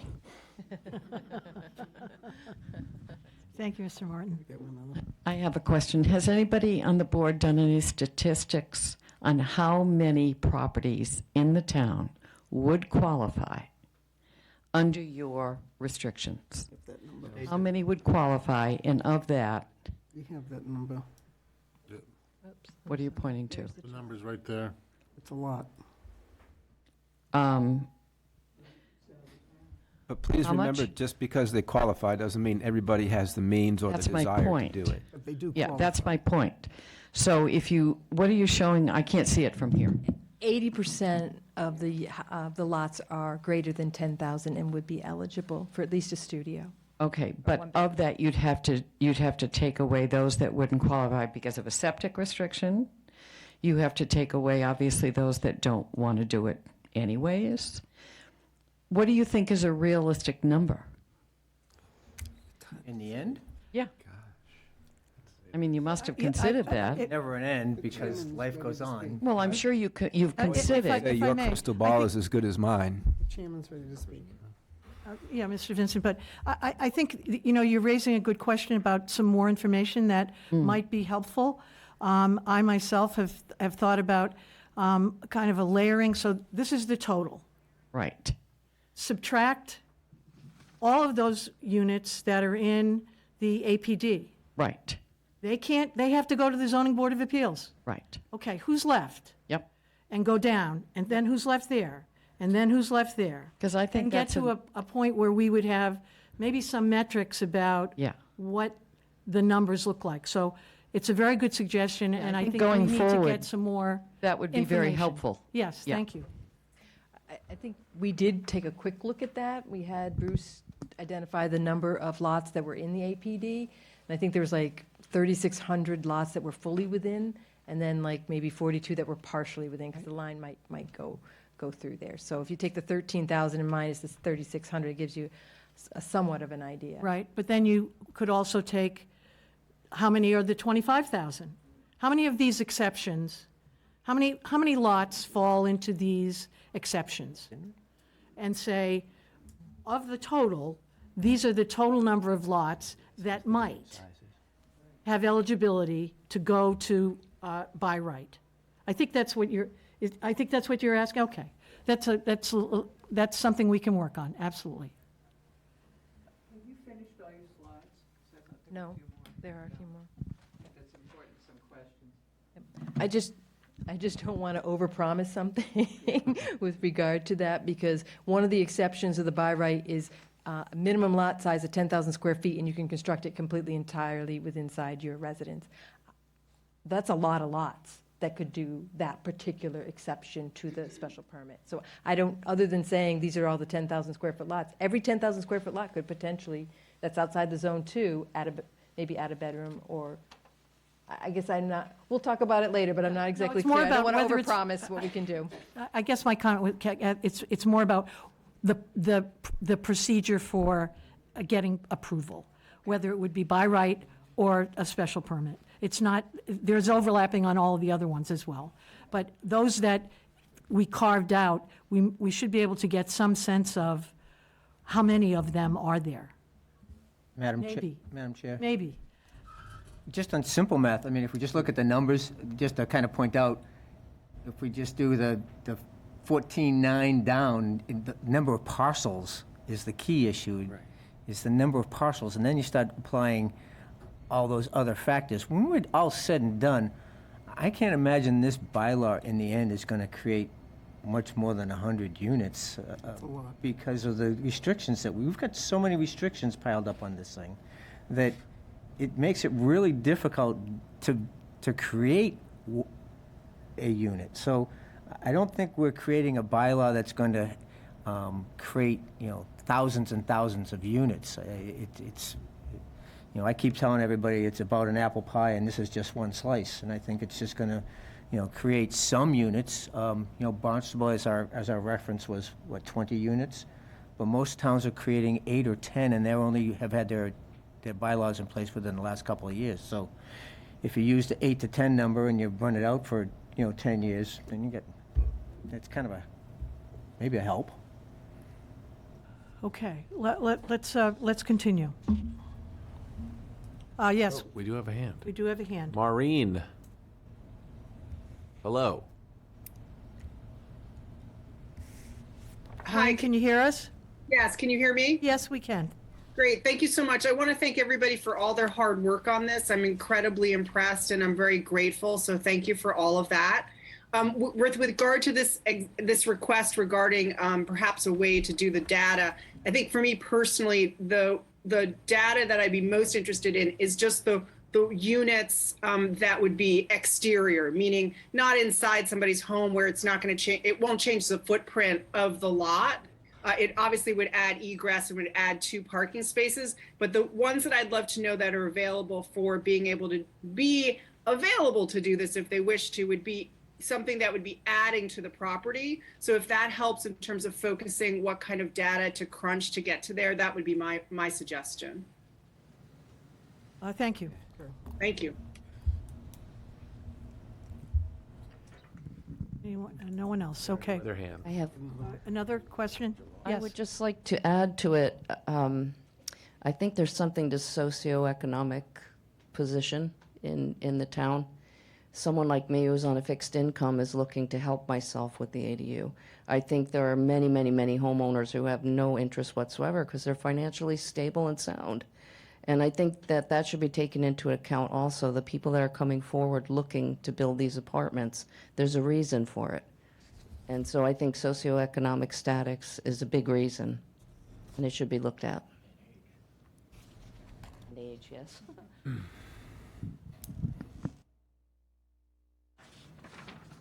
Okay. Okay, I think we're moving forward, Madam Okay, Chair. I think we're up to slide 25. all right. Thank you, Kathy.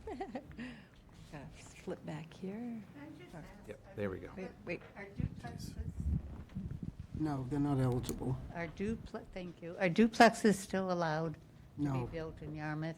Duplexes right now, you need to have twice the minimum lot size, so there's very, very few lots that would ever qualify for being able to do a duplex. We do have a significant number of grandfathered duplexes in town that would be excluded from I this know there are accessory certain apartment. sections, and those themselves take up quite a bit of the areas, and if they happen, you know, it's like a duplex, if it goes into a very, what do I want to say, higher-end area of, say, Yarmouth, I am not, believe me. There are certain parts of Yarmouth Port that probably have quite a bit of land. Would those ever be possible builds for duplex? If you can show that you have twice the minimum lot size and can meet the zoning requirements, you could construct a You can duplex. do that, but They need to be connected in some fashion. there's a lot of free land, isn't there? Not free land, but open land in Yarmouth at this point. Town-owned or in general? There's not a lot of undeveloped land in the town of Yarmouth that's not owned by the town of Yarmouth. We have a lot of land to protect our wells, we have conservation lands, recreation lands that we own. And those are protected from development. Okay, so it has to be personal property. I have a home on a cul-de-sac, and I think I don't meet that 30-foot requirement in the front of my house, because when the plans were made and the house was built, it was, I believe, just a straight road, and the town decided not to allow development down the other end. So I lose about 10 feet of the front of my property because of the cul-de-sac, and I would be happy to see that cul-de-sac go. Well, we wish that we could address that problem tonight, but we can't. We can't help you with that tonight. But Magic we'd like wand, to, it's but gone. we'd like to continue with Kathy so she can finish up if that's okay. If you've got, specific questions for town staff on anything related to your property, I'm sure they can help you with it. So, go ahead, continue, Kathy. So how are we going to be keeping track of all of these accessory apartments? There's a mandatory annual affidavit to the building department, because we want to know, are you renting your unit? We want to make sure that you're renting it out for the 12-month lease, because we want to be trying to solve that workforce problem. and whether your unit is being used by a family member and not being rented. That matters because of how it's monitored by the town. If you have a rental apartment, you must register it annually and have it inspected by the health department. If you're a family related, that gets inspected every 2 years by the building department. That's really just to make sure that the conditions are basically the same, that you're still having it being utilized by a family member. The building and the health departments maintain a log of all the approved accessory apartments and those that have been inspected. So if you're failing inspection or you're not providing the affidavits and you're in violation of the zoning bylaw, you're subject to enforcement by this guy, the building commissioner. And that could result, ultimately, it would be a long process, but it could result in needing to eliminate your accessory apartment use if you're in violation of the zoning bylaw. And that's where I mentioned maybe if you're not meeting it anymore, you do need to take out the kitchen. And that does happen, where someone has a family related, the family member passes away, they take out the kitchen because they don't need it anymore. This bylaw might make it possible for someone to say, wait a minute, now that that family member doesn't need it anymore, I'd be happy to rent it out to my friend Joe from work. And this is a case where this allows for you to convert through a special permit from, and we'll talk about that in a minute, something that you have on the books already. So that might be another avenue to not just create new units, but you're just converting a family related to an unrestricted rental unit, which would be a good opportunity. And then, of course, if you're in violation of the zoning bylaw, you would be could be subject to penalties and fines as outlined in the bylaw. Given there was an extended dialogue about what primary residency is, should there be some kind of a statement in this that indicates, maybe with the affidavits or something else, that there has to be proof that this property is in a primary residence use also besides the ADU use? Thank you. Yep. Good point. I think one of the things, we haven't worked up that paperwork for the affidavit, but it would be needing to be, continue to be in compliance with this section of the zoning bylaw and make sure that they have a copy of that so they understand that. And I think a box should actually be primary residence so that doesn't get lost. Good point. No hands. Okay. So as I mentioned, kind of what happens to the existing family-related and affordable apartments that we have on the books right now. So these units could just continue in accordance with the special permit and any other restrictions that they have and go on their merry way. But they also have that option to convert to an unrestricted accessory apartment via a special permit. So they may have gotten some relief already. They may not meet the current bylaw because they have a family-related from 15 years ago. They can come before the Zoning Board of Appeals and say, I would like to convert this over to an unrestricted rental. And that's an option for adding more units that way. Okay. Karen, Mr. Healy? The last item there, option to convert an unrestricted accessory apartment via special permit. Why push this to the Zoning Board of Appeals?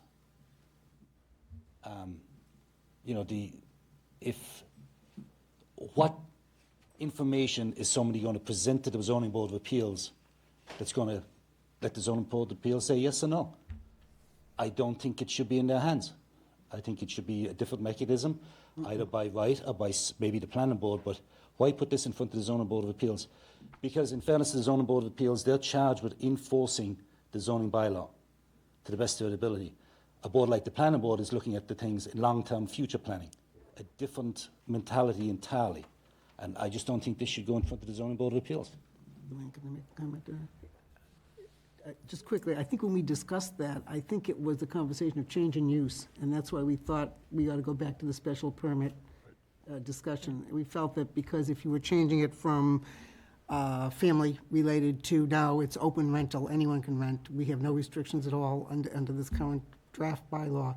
So I think the board felt, because that was such a big change in use, we ought to do special permits so the residents could have an opportunity to comment on it. And that's, I think, why we came to this special permit provision. And if that's the case, and you do feel we need to go back in front of the Zoning Board of Appeals, I would ask for the planning board to give guidance to the Board of Appeals in the document that's actually written, because the Board of Appeals go through every single item that's written in the zoning book that's produced by the planning board, and if they see guidance, they'll react different than if they don't, we do have to be forced to go back in front of them. Thank you. Thank you.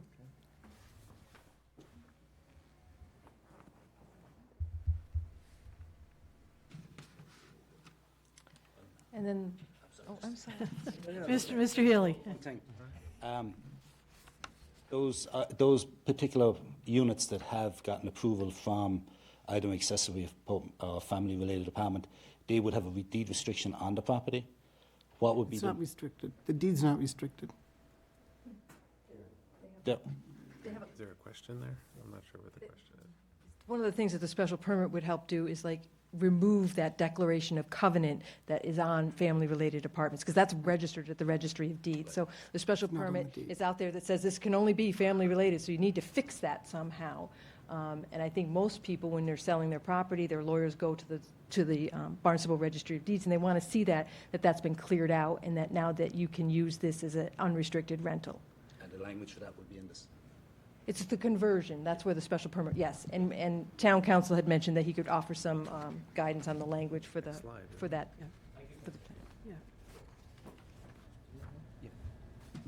plan. So the concept of is, okay, I have a family, I have an unrestricted rental accessory apartment, and what happens when I want to sell my property? If you have created a new accessory apartment after we have passed this bylaw, it transfers on the sale of the property, and the new owner would just need to provide some type of affidavit to the building department that they're still meeting all of the requirements of that section of the zoning bylaw in order to continue to be able to use that. We had some discussions with the Board of Selectmen last night that 45 days might be a little tight if somebody's buying it and they need to find a renter, so there's some tweaking that we need to do, and that's why all this great information has been very, very helpful. If you have an existing family-related accessory apartment, this is what happens now in the current bylaw, and it's been carried over here. You can terminate it upon the sale unless the owner records a new declaration of covenant within 45 days, stating the new family member and agree to the prior conditions. If you have no actions, you need to get reapproval of the special permit. If you have a family related and you're going to sell your property, you might want to think about converting it to an unrestricted before you sell it, so you don't have this particular issue. Same thing with the existing affordable accessory apartments, which can also be converted. But that terminates again upon the sale unless you do the declaration of covenants and any affordable housing restrictions or that you have within 45 days. Again, no action. You'd have to go back to the Board of Appeals for a special permit. And then again, the affordability restrictions would continue to apply for an affordable accessory apartment unless you converted it to an unrestricted one. Okay, I think we're okay. Kath, no hands? Madam Chair? Yes, Mr. While Saban? we have the building inspector here, could we ask if he has any comment with regards to the 45-day issue? Does that seem skinny, or should we look at maybe 90 days or something, or what do you think? From what I read in the bylaw, it says that they just have to provide an affidavit to the building department that they're going to continue the use of the accessory apartment. It doesn't say that they have to have Signed lease. a tenant identified. That's the way I read it. So I don't know why they couldn't just get an affidavit to me saying that I'm going to continue to use the accessory apartment. So you're comfortable with 45 days? Yeah, that's what it says now. Yeah. And it's been working. They don't have to have a signed Thank lease. you. We talked about that. It might help to have some of these, working with town council, just to develop these affidavits to make sure that we're covering all the things that we want to be sure that people are attesting to. Because there's Okay. Is that it? Everybody good there? I think we're good. There? Oh, Christine Greeley. No, I didn't know if we were at the point of final comments, or are you still looking for the comments on this slide? On this one. Okay, thank you. We're wrapping it up real soon. Got one more slide. So the only, yeah, me too. I've heard this before. So the last thing here is just kind of really a very brief overview and summary, talking about eligibility. You need to have the owner's primary residence, minimum 10,000 square foot lot size. You have to have a lot with a single family home on it. Can't be duplexes or multifamily. It needs to be allowed in your zoning district, and you can't have an affordable capital A or a Chapter 40B property. And then if you're looking at different, you're thinking about what your particular lot size is or your neighbors are. If you have a 10,000 or less than 15,000 square foot, you can have a studio or one bedroom. It's that 50% of the habitable area with a maximum of 800 square feet and a minimum of 350 square feet. If you have a 15,000 square foot lot or greater, it's up to 2-bedroom accessory apartment. Again, the 50% habitable area with a maximum of 900 square feet, minimum of 350. Again, talking about that zone 2, there's bedroom limitations based on lot size and grandfathered bedrooms. It may need to eliminate a bedroom in the primary home. We still had talked about a bunch of other different types of standard provisions with regard to the parking, the appearance of the accessory apartment, keeping stormwater on your property, making sure you have all the code compliance, and then that minimum 12-month rental leases. And then the permitting, how are we permitting it, the special permit in the Aquifer Protection District if you're converting an existing accessory apartment, and then all new apartments except for those 3 carve-outs that we went to in great detail. And then talking about the inspections and the recording as the annual affidavits and inspections that we talked about from the health department and the building department. And that's just a brief overview summary. One more slide. We still have one more slide unless you want to do final comments now. Anyone else? No. We'll do final comments. The final slide is just where we're going after this. So why don't we, yes, Mr. Vincent. Where are we going after? Which bar? Yeah. Thank you for the offer, Madam Chairman. Madam Chair, may I suggest we do the final slide so that we can educate everybody as to what happens from here in time and space, and then take final comments. Thank you. Of course. So we have 3 of these listening sessions. Our next one is going to be next Wednesday at 6 o'clock at the Senior Center, and then we have one on Monday, the 26th, at the fire station in Yarmouth Port, fire station number 2, it's also at 6. So the planning board's going to take all this information, the great initial input we also got from the Board of Selectmen, sorry, may not be hearing me, and digesting all of that information, and then taking a look, see whether they want to make some modifications to the drafts that they have, looking towards having an actual formal public hearing in early September, and then again, when we get more public input from the comments from the draft at that point, we may consider other further amendments, and then the planning board would ultimately need to vote on recommendation of the amendments and then present it to the Board of Selectmen for their recommendation and to be formally placed on the 2023 Fall Special Town Meeting warrant. And then the planning board would ultimately move the article at the special town meeting. Typically, it's held at the end of October. I don't believe they've actually set the date at this time. And if anyone's interested in all this great information, there's a link right there on the town website where all this information is, including this PowerPoint presentation. And this video and the videotapes for all the meetings will also be on the town website. Okay, thank you, Kathy. Final comments? Yes, Mrs. Greeley. Christine Greeley again. In 1981, actually through the late 70s and into 1981, we spent a great deal of time throughout Cape Cod, from far out as Truro and all the way back, looking for where we were going to buy our property.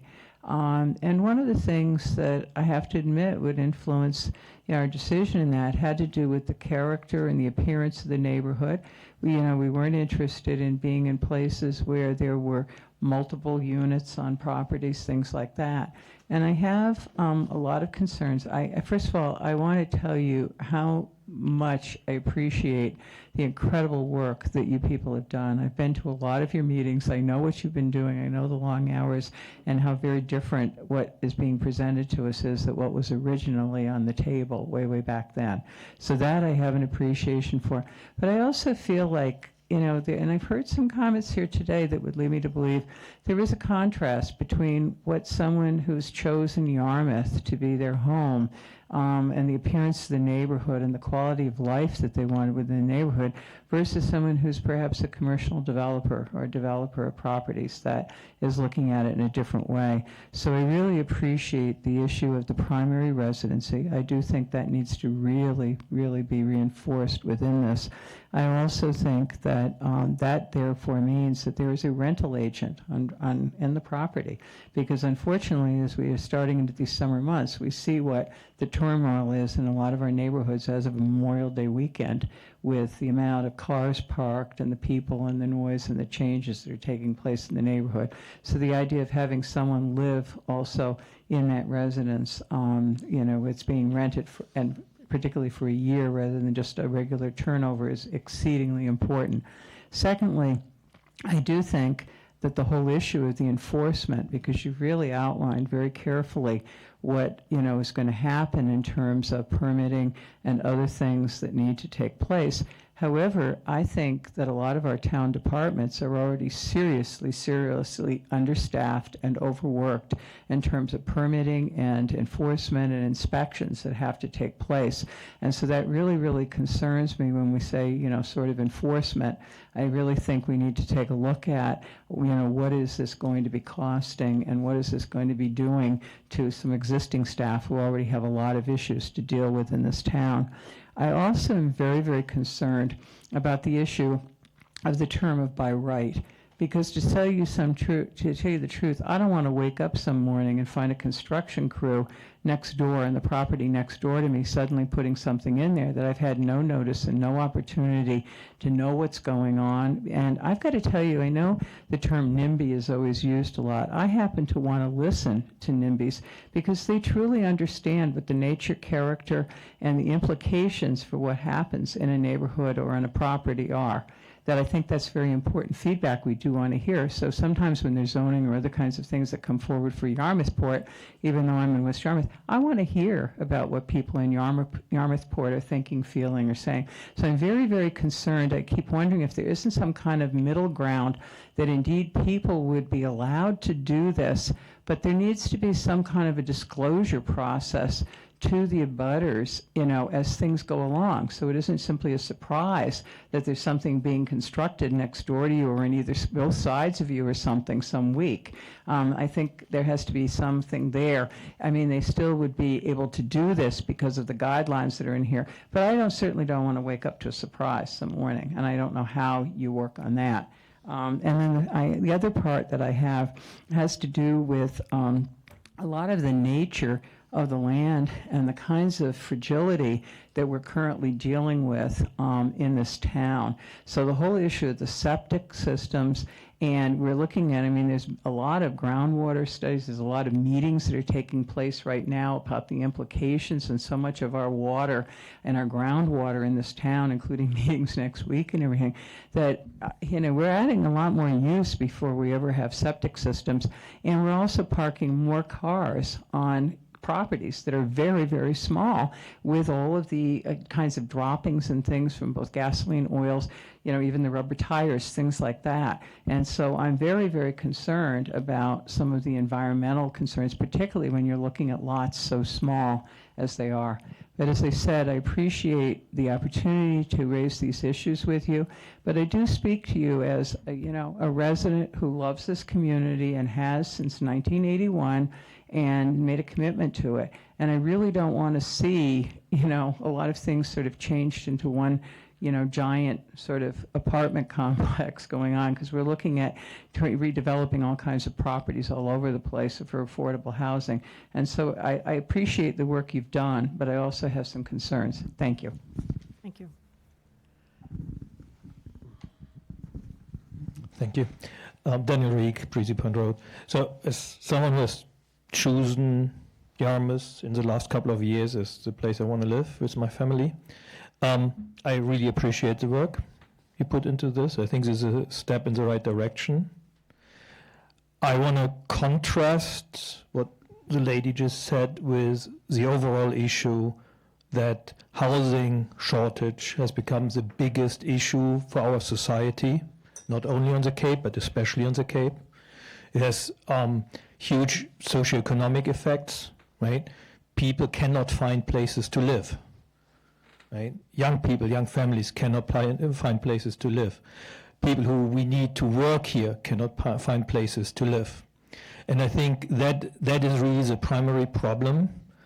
And we need to check our own privilege against that and find a solution that supports practically creating living space without disturbing the environment. I think this is a step in the right direction, but overall, as I said before, my concern is that there are too many restrictions still on this that undermine that goal.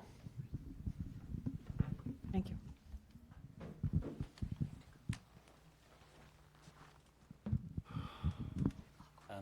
Kieran Healy in West Yarmouth. Just for the record, I did have some concerns tonight, but I am 100% in favour of this article going forward. Let there be no doubt on that. I did have concerns, but I think this is huge for the town of Yarmouth. We don't have enough housing to support ourselves. We just don't. So an article like this, even if it only generates 8 units per year, 100 over the next 10 years, it's something. It's better than what we have now. So I really believe in this article, and I hope it goes forward 100%. So just so everybody knows, I am 100% behind this. Thank you.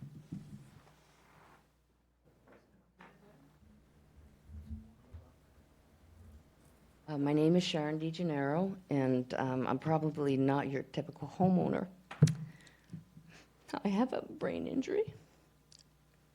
I came to my home through an inheritance, and I came here for family. And every day I struggle to remain a viable person in the town of Yarmouth. I keep my property clean. I'm good to my neighbors. I participate in the community.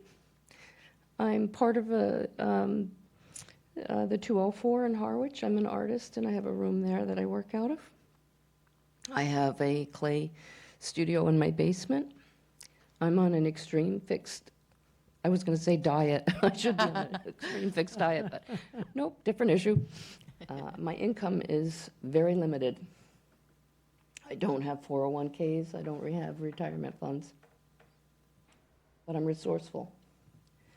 10 months ago, I talked to the housing authority woman, Jody, and she told me there was a $20,000 grant for ADUs. She said it's caught in red tape, but you would qualify. In fact, you'd be on the top of the list. So I got my name on it. And she said, keep being in touch with me. So about 6 weeks ago, we connected, and the monies have been released for the grants for the apartments, the ADU apartments. I cannot get a permit because it's not a family member I'm trying to put in my home, it's an aid. I'm in an extreme critical moment in my life to be able to stay here because in the 5 years I've been here, taxes can go up each year. Water has gone up 3 or 4 times in the 5 years. Excise tax has gone up. Utilities have gone up, heating 67%, electricity 37%. My fixed income barely changes. So when I bought the property, I was sold the property as a 3-bedroom home. There's a bedroom and a partially done apartment in my basement. And I began the work on that. I feel like a criminal, to be truthful with you. A housing authority said to me, don't come forward or they'll shut you down. Just do what you have to do to get your person in there. And that's what I've been doing. I've used up my savings. I'm half built. I need an aid with me if I'm going to remain independent. I'm 63. I'm 14 years in recovery. And I want to stay here as a citizen. I have nothing else to pull from but what I'm doing. I've lost the ADU grant because she said she would go through them quickly. And that money is passed by me because I couldn't get a permit. And there's a lot of hoops to jump through. My property's slightly too small. I've been working with Mark and with Jay as to what we could do. There's many, many hoops I have to jump through to make this work. I just wanted to come tonight and add my voice. I am one of those people that is looking for an ADU out of necessity, not out of pocket change, not out of a way to make profit.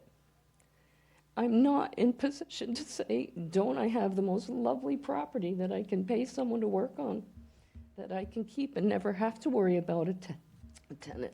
I'm not in that position. And this is really important to me. And I need help. I need help even getting through the process. I was paying my taxes and I thought, you know what? You've only heard from secondary sources how mean the board is and how awful the town is, and they'll shut you down if you try to finish what's in your basement, in your own home. You don't know this firsthand. So I got up the courage to go down and talk to Mary, who helped me get a grant for my septic when I first moved in. So I have a 3-bedroom septic, new. It was sold to me as a 3-bedroom, so I was assuming from the very beginning that I could put an 8 in within a few years. It's coming faster than I wanted it to. My accident was when I was 50, I'm 63, and I am really struggling.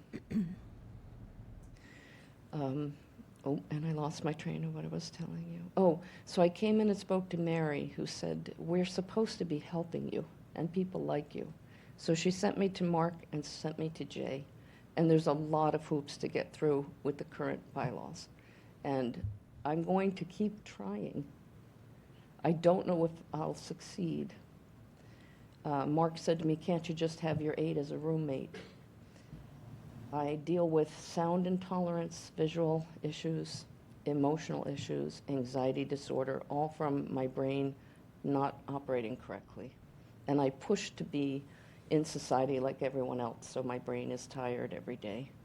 So I need a small personal space that is mine to decompress every day.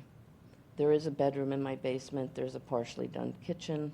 I built a frame for a bathroom. It's all partially there. I don't know if I'll make it through the process. I just want you to know who I am, because I need an aide. And I'm going to put one in my home in one way or another, but I don't want to feel like a criminal in my own home. Well, we appreciate that you're in a tough position, clearly, and hopefully the members of staff that you've been working with here in Yarmouth can provide you with some good direction on this. We appreciate your comments tonight. I hope when you consider who you will allow in the apartments, that you will consider an aide as part of the bylaws. Well, that's one of the main things that is changing is we don't care who the tenant is. That's wonderful. We don't care. Thank you, and We don't thank you care. for listening. You're welcome. Anyone else? Okay. With that, we will, Can I just- sure, Kathy, absolutely. I just wanted to note that we did receive some written comments from people, just kind of let the board know, and I think you have them. We heard from Kathy Campbell, who said she's in favor of keeping the special permit bylaw that is currently in effect and not making any changes to the current permitting process. A special permit only should continue to include in the proposed draft. We heard from John Cook, who felt that only the way to be successfully administer and monitor ADUs is to require a special permit. By requiring a special permit, all applicants are treated the same, all residents are treated the same in regard to public notice, and there is no special exceptions. That this maintains homeowners' rights equally without exception. This is especially important as it is yet to be determined how ADU permits are to be administered in the draft ADU amendment. We heard from Ryan Castle, who had questions with regard to the definition of a principal residence in the bylaw, and that might be something that we want to add into. It was a good comment. And he also had some questions about the single-family residential lots, and I sent him that table that we've been looking at this evening. We also did receive a email blast that came to the Cape Cod, from the Cape Cod and Islands Association of Realtors promoting these listening sessions, so that was great. But they also did have some suggestions of trying to keep it simple, keeping the bylaws simple in an effort to overcome all the barriers homeowners have to create an ADU, allowing second homeowners the right to build an ADU. I think that was a comment here this evening. And then also keeping ADUs as an allowed use, which with regard to being by right and not via special permit. And then the last one is from Debbie Hayes, and she noted, please make accessory dwellings allowable in Yarmouth with a caveat for local employed workers. Okay, thank you, Kathy. Any other comments from the public? We're going to move on to just some minor business to close out our meeting. You're welcome to stay if you'd like. But thank you all for coming. We really appreciate you taking the time to join us this evening. Thank you very much.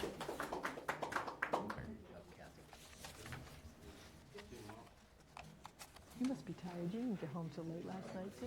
So next on our agenda is upcoming meetings. Schedule.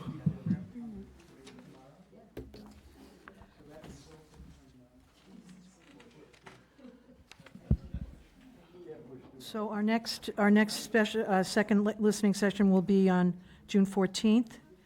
And then we will have our regular planning board meeting on June 21st, then followed by the third listening session on the 26th. And then again, July 5th is our, And that's a Wednesday. Because I think the 4th of July is a Tuesday, Tuesday, correct? correct. that's correct. July 5th is a Wednesday Yeah. meeting. Mhm.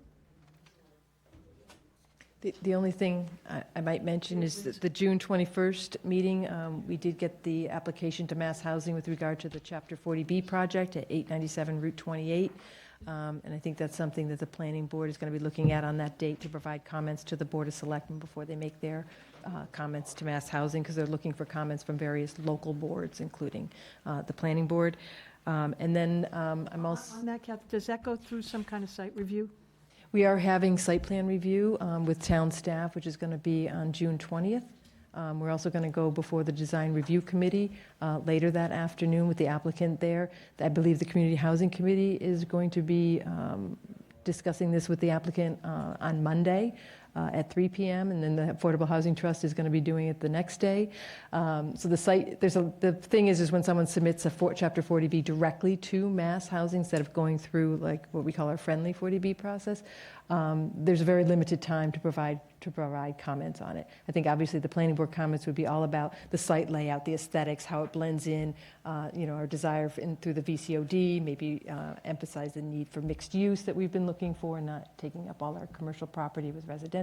So that might be some of the comments that the board might be interested in providing to the Board of Selectmen. We are also going to be submitting a Development of Regional Impact exemption for the Riverwalk Park, and I was hoping to get a support letter for that exemption from the planning board, so we can talk about that at that meeting on Wednesday as well. I know there's just one other thing I wanted to have on that agenda, and it slipped my mind at the moment. Okay. All right. I'll have some other things to talk about. Okay, sounds good. Any other board item, member issues, concerns, Chair? question? Yes. The Open Space and Rec Plan Ad Hoc Committee is chugging along, and I do think it's worth acknowledging the combined efforts of all the representatives from town staff, Parks Department, Recreation Department, Public Works, Conservation. It's quite a thing.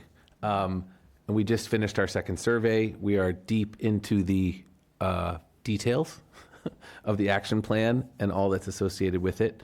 And there will be our next meeting on Friday, the 23rd. Yes, with the hopes of getting a draft submitted by June 30th to make some of the state folks extremely happy.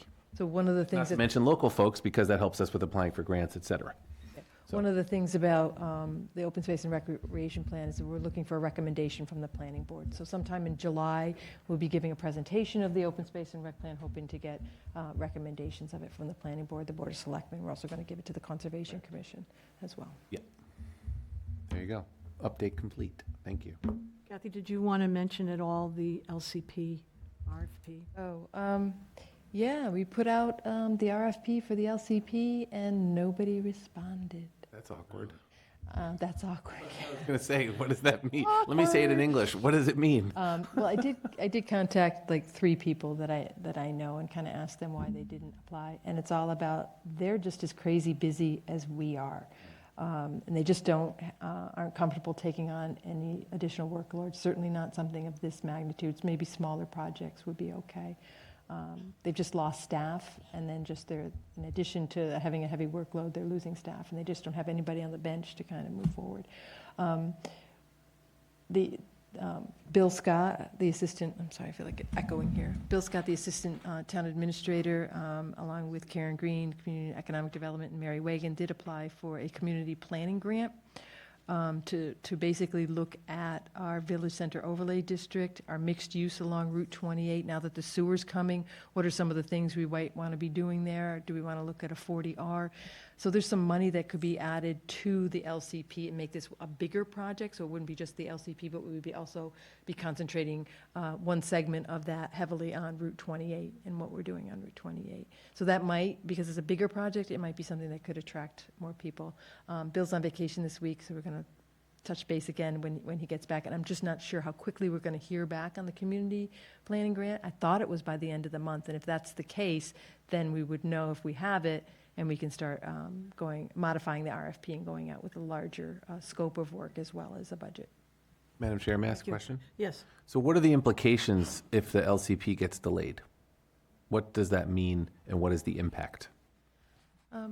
I think we're disappointing yet again the Board of Selectmen's goal of completing the LCP. Okay. There's certain things with a certified LCP from the Cape Cod Commission. We need the updated and certified LCP in order to modify our growth incentive zone, for example, in order to have a Chapter H, which are things that modify the thresholds that are required for developments of regional impact. I know that when we extended our last growth incentive zone, we really had talked about, gee, we would really have liked to maybe move some things around, but you need to have that certified LCP in order to do that. You also need to have the infrastructure. So now that we've come so much further along with sewer, and we've got that first phase along our entire commercial corridor, we're in a better position to start looking at that. But those are some of the things that come with the benefit of Right, of so, LCP. I mean, I don't know how this typically works, but does it make sense to update either the Cape Cod Commission or the Board of Selectmen so that they can be disappointed with notice? I think In I'd other like to- words, I'd you know, like to let's just wait be and- preemptive I about always it. like to have a plan before I give the Oh, bad okay, news. well, You got to give the plan. I defer to you and the chair, of course, but I just wanted to think out loud about it because to me, it seems reasonable to say, gosh, we're facing some things that we didn't expect, and therefore you should expect ... Okay. I'd like to be able to, at least provide some additional information as to whether we course. got this other grant and whether course. we might be able to combine that together. So Thank you for it's talking in that progress. out. Thank you. Thank you for allowing me to talk that out, Madam Chair. I'd like to thank the Board of Selectmen are all sitting in front of their TVs right now, watching every bit of this, so they just got your message. Thank you, Mr. Saban. Anything else, Kath? Okay. Any other board member items? Okay. May I have a motion to adjourn? So moved. Second. I guess we need to do roll call. Mr. Saban? Aye. Mr. Vincent? Aye. Ms. Britta? Aye. Mr. Rubenstein? Aye. Mr. Slovak? Aye. Mr. Smith? Aye. And Joanne, yes. Thank you. Thank you all. What's the second? It was a tie between Mr. Vincent and I.